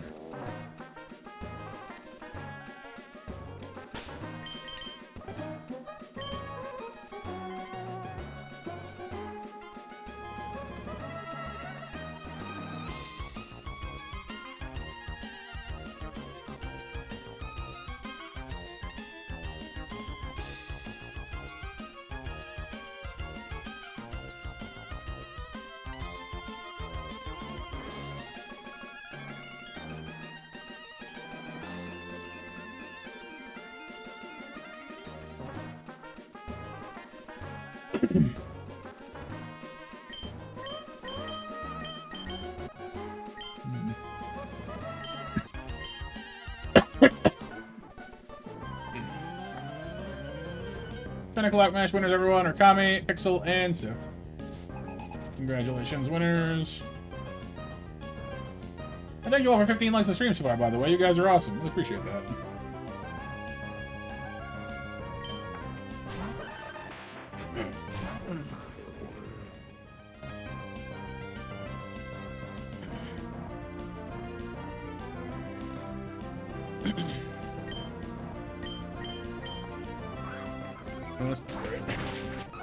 Thankfully, it didn't last long.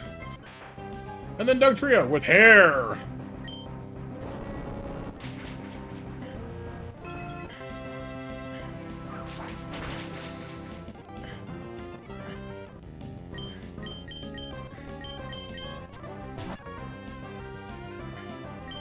Thankfully, countered by Bird.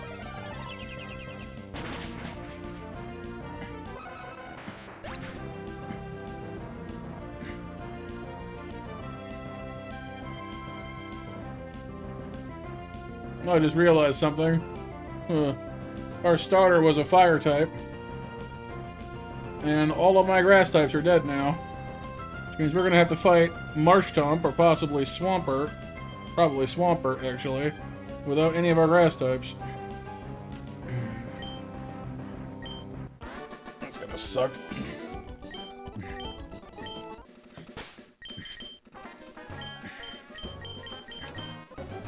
Hello, Renee.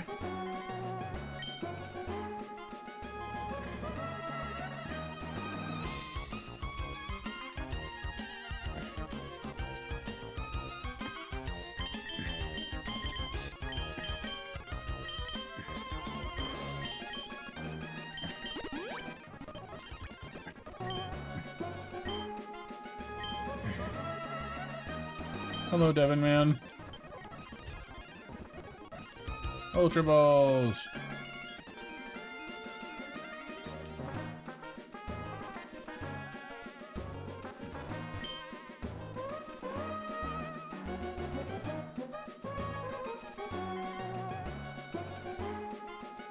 Hey, Steve. Yeah.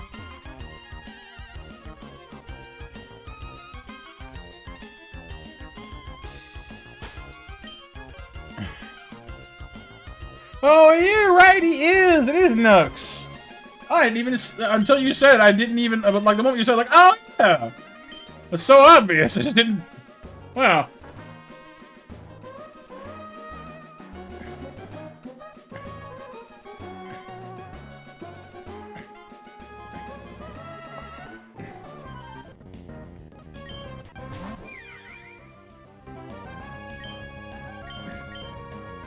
Nice, hear you.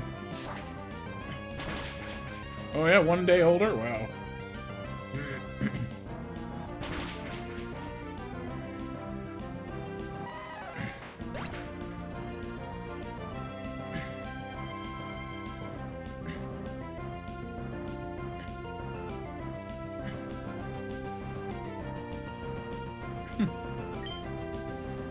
Cool, Steve. Dreadnought! Again, with no grass types. Makes this significantly harder.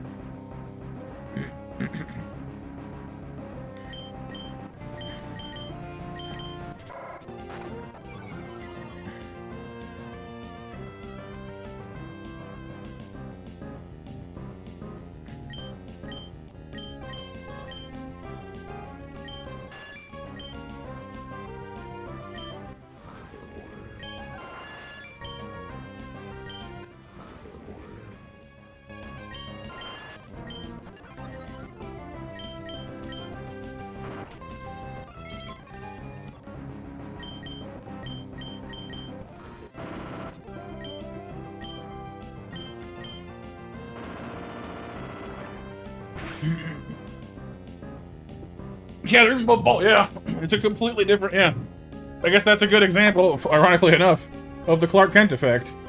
He looks almost exactly the same, but his mannerisms are so different. You don't see it.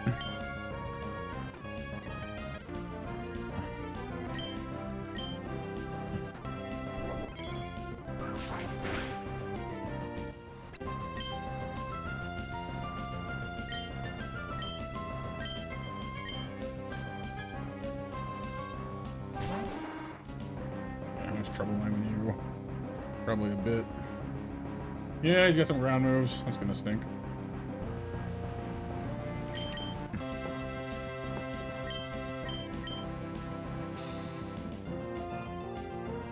We might use Sky Uppercut. That'd be really bad if he did that.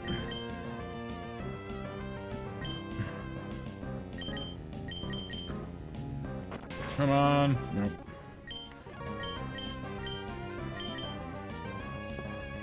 Does he outspeed him? Yeah, well, he outspeed him on that one, but that's about it. We can't kill him in that much time. Okay.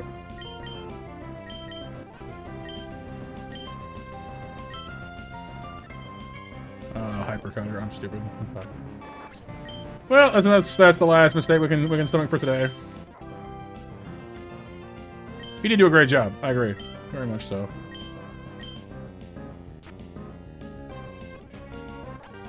Well, that's the run, gentlemen and ladies and monsters and YouTube. So there's your pro tip for the evening. The next time your gut says, "Hey Matt, that gym battle went really well. Don't push your luck. You know, end stream, early. Just stop. Go home. Enjoy your family and your Pokemon before they all die."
I don't think Icarus is a pixie, Steve, generally.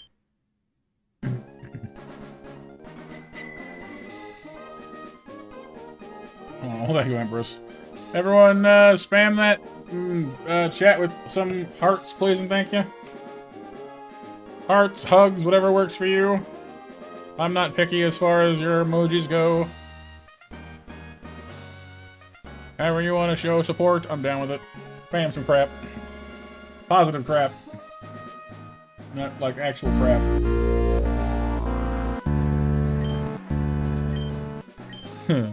I do kind of love the idea, Steve. Everyone else is like hugging and expressing like warm feelings, and you're just over here like punches.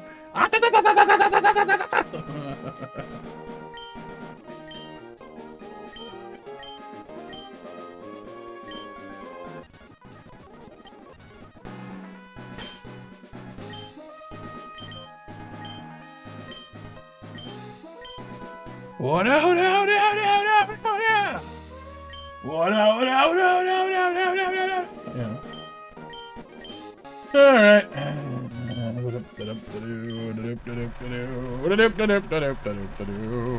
Well, thank you, BMJ. I appreciate it.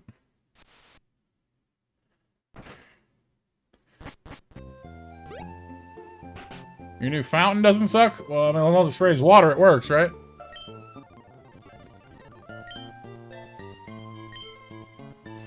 I'm hanging in there, Renee. The game's beating me up a little bit, but I'll survive.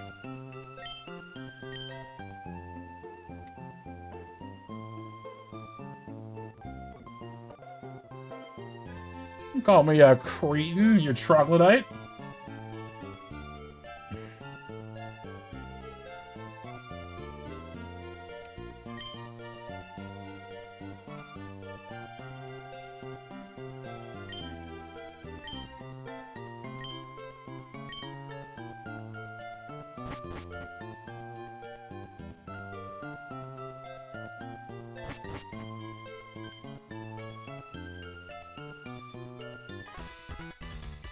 You like it being giant? Yeah.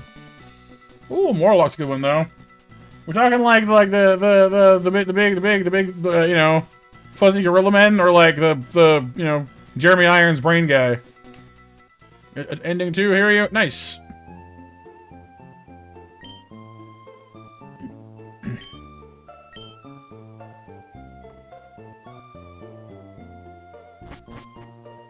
You can still eat the elim?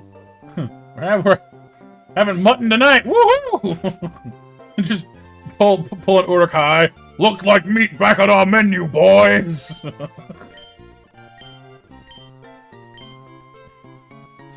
Yeah, she does big damage. Yeah, I did, JB. Yeah.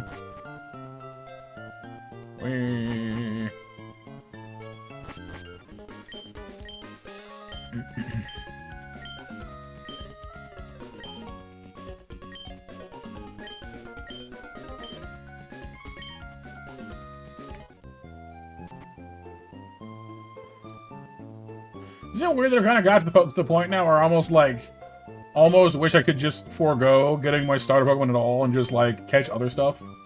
You know? Like, I don't need this thing. I always seem to lose it anyway, you know? Love hurts, that's why. It can. Love makes you vulnerable.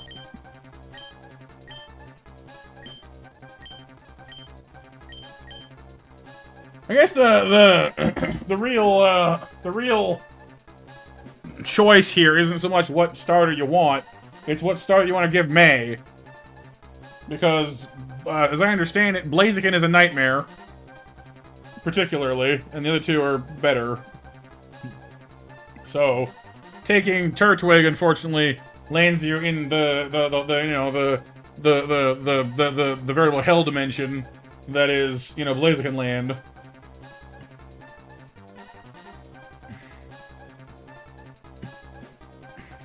True, Jake, true. Yeah, Turtwig's pretty cool. I like Turtwig. Not really a bad choice here, it's just the Gen 4 starters. Infernape, Torterra, and Empoleon are not bad Pokemon by any means. But in general, the Fire Monkey is the best option just because, like, I don't know, it's a firefighting type, which is never a bad thing to have. There are certain fights, like the Munchlax and Dewford, that makes it a lot easier too, so I don't know.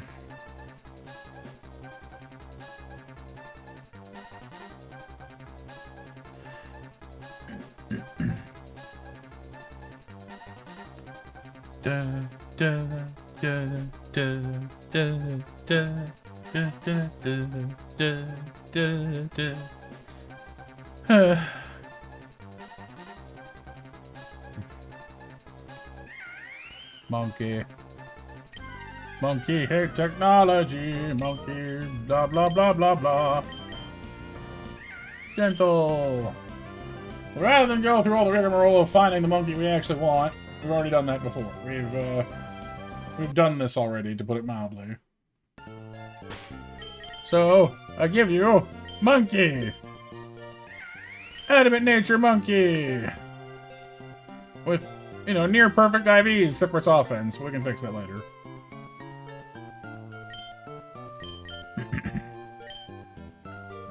Monkey!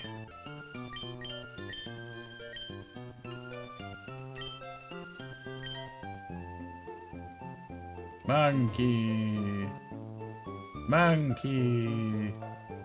Monkey.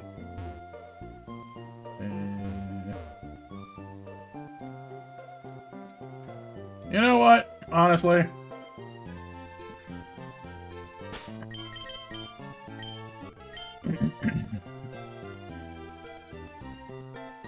We're gonna come back tomorrow with this. I know we're trying to get out of the habit of playing the same game day after day after day. So I feel kind of bad playing this twice in a row, but honestly, I've got my rear end handed me enough for one day, and I'm gonna go relax for a while. So I think we'll just pack it in for the moment and let my bad decision making have a breather, and we'll come back to this one tomorrow. You are most welcome, members. Thank you for being here, everybody. And appreciate the support and you guys showing up. You're always awesome. And I appreciate y'all.